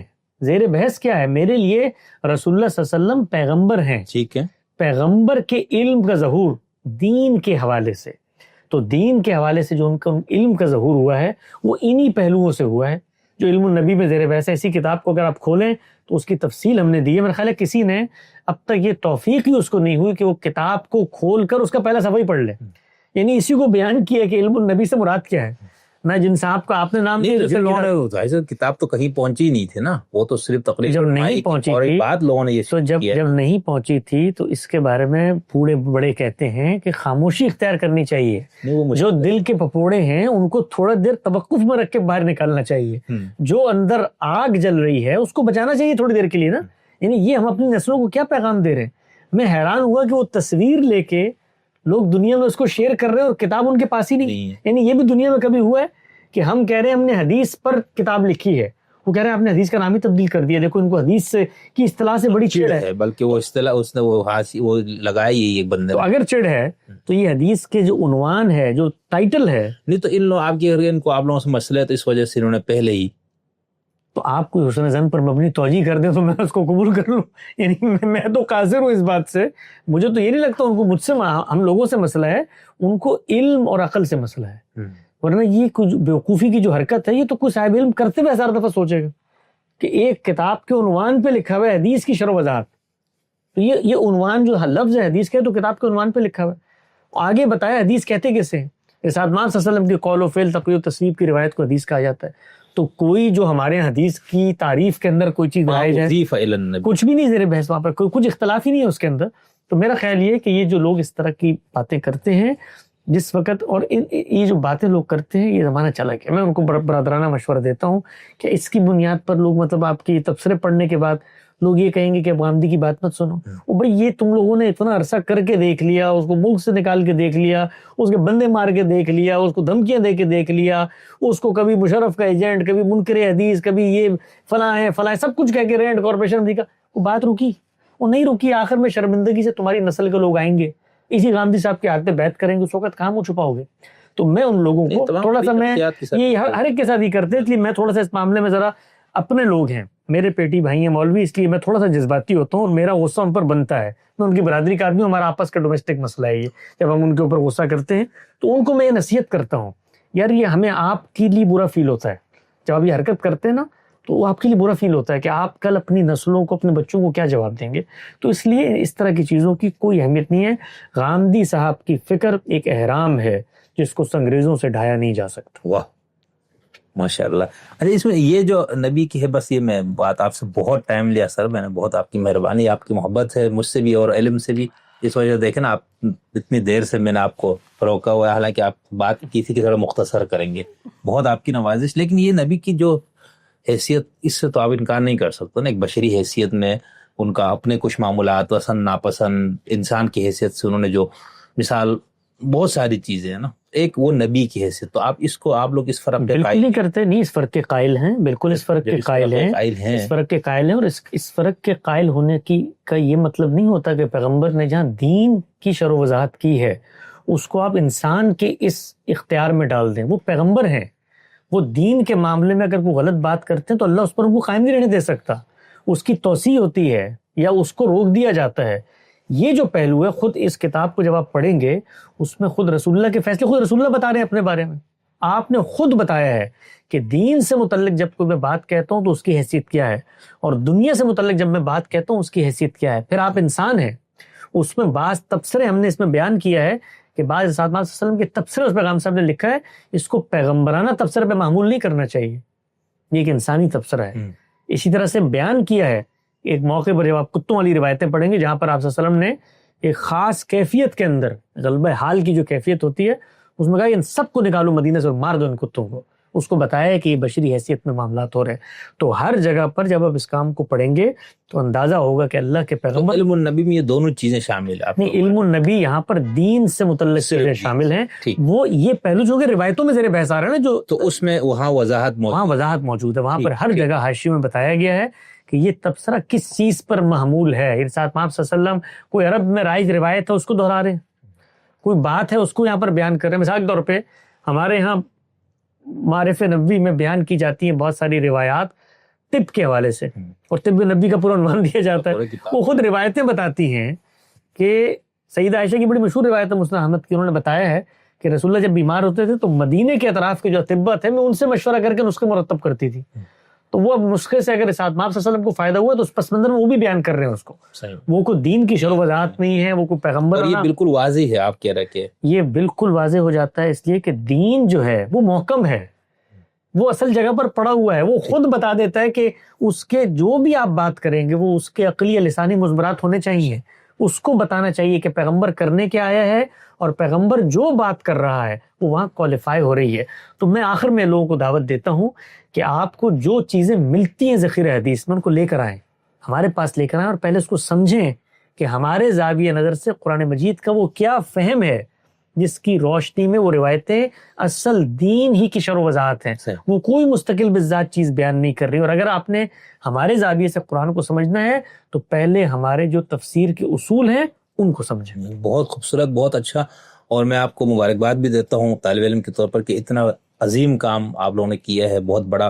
اور جن دوستوں نے کتاب کو دیکھے پڑھے بغیر ہی ماشاءاللہ کتاب کے ٹائٹل پہ یا نام پہ تبصرہ فرمایا ہے, ان سے بھی بہت مؤدبانہ درخواست اور گزارش ہے کہ وہ ایک بار اس کو نظر سے گزارے. اور اگر ان کو لگتا ہے کہ انہوں نے اس سے پہلے غلط ایک رائے قائم کی تھی تو امید یہ ہے, کیونکہ اہل علم کو اپنی رائے سے رجوع کرنے میں ان کو کوئی تعامل نہیں ہونا چاہیے. صاحب علم کی سب سے بڑی نشانی یہی, اس میں کبر نہیں ہوتا, تکبر نہیں ہوتا, اس کو اصرار نہیں ہوتا, رائے غلط ثابت ہونے پر وہ کوئی شرم اور حیا کے نام پہ یا کسی اور نام پہ. تو ان دوستوں سے انشاءاللہ بہت مجھے حسن ظن بھی ہے, امید بھی ہے کہ اگر ان کو یہ لگتا ہے کہ بھائی ہم نے صرف ٹائٹل کو دیکھ کے ہی اتنے لمبے لمبے تبصرے کر دیے اور اندر دیکھنے کا اگر ان کو لگتا ہے کہ ہم نے غلط تبصرے کیے تو انشاءاللہ وہ رجوع کرے, نہ بھی کرے تو کوئی حرج نہیں ہے. لیکن یہ کہ انسان کی اپنی دیانتداری ہوتی.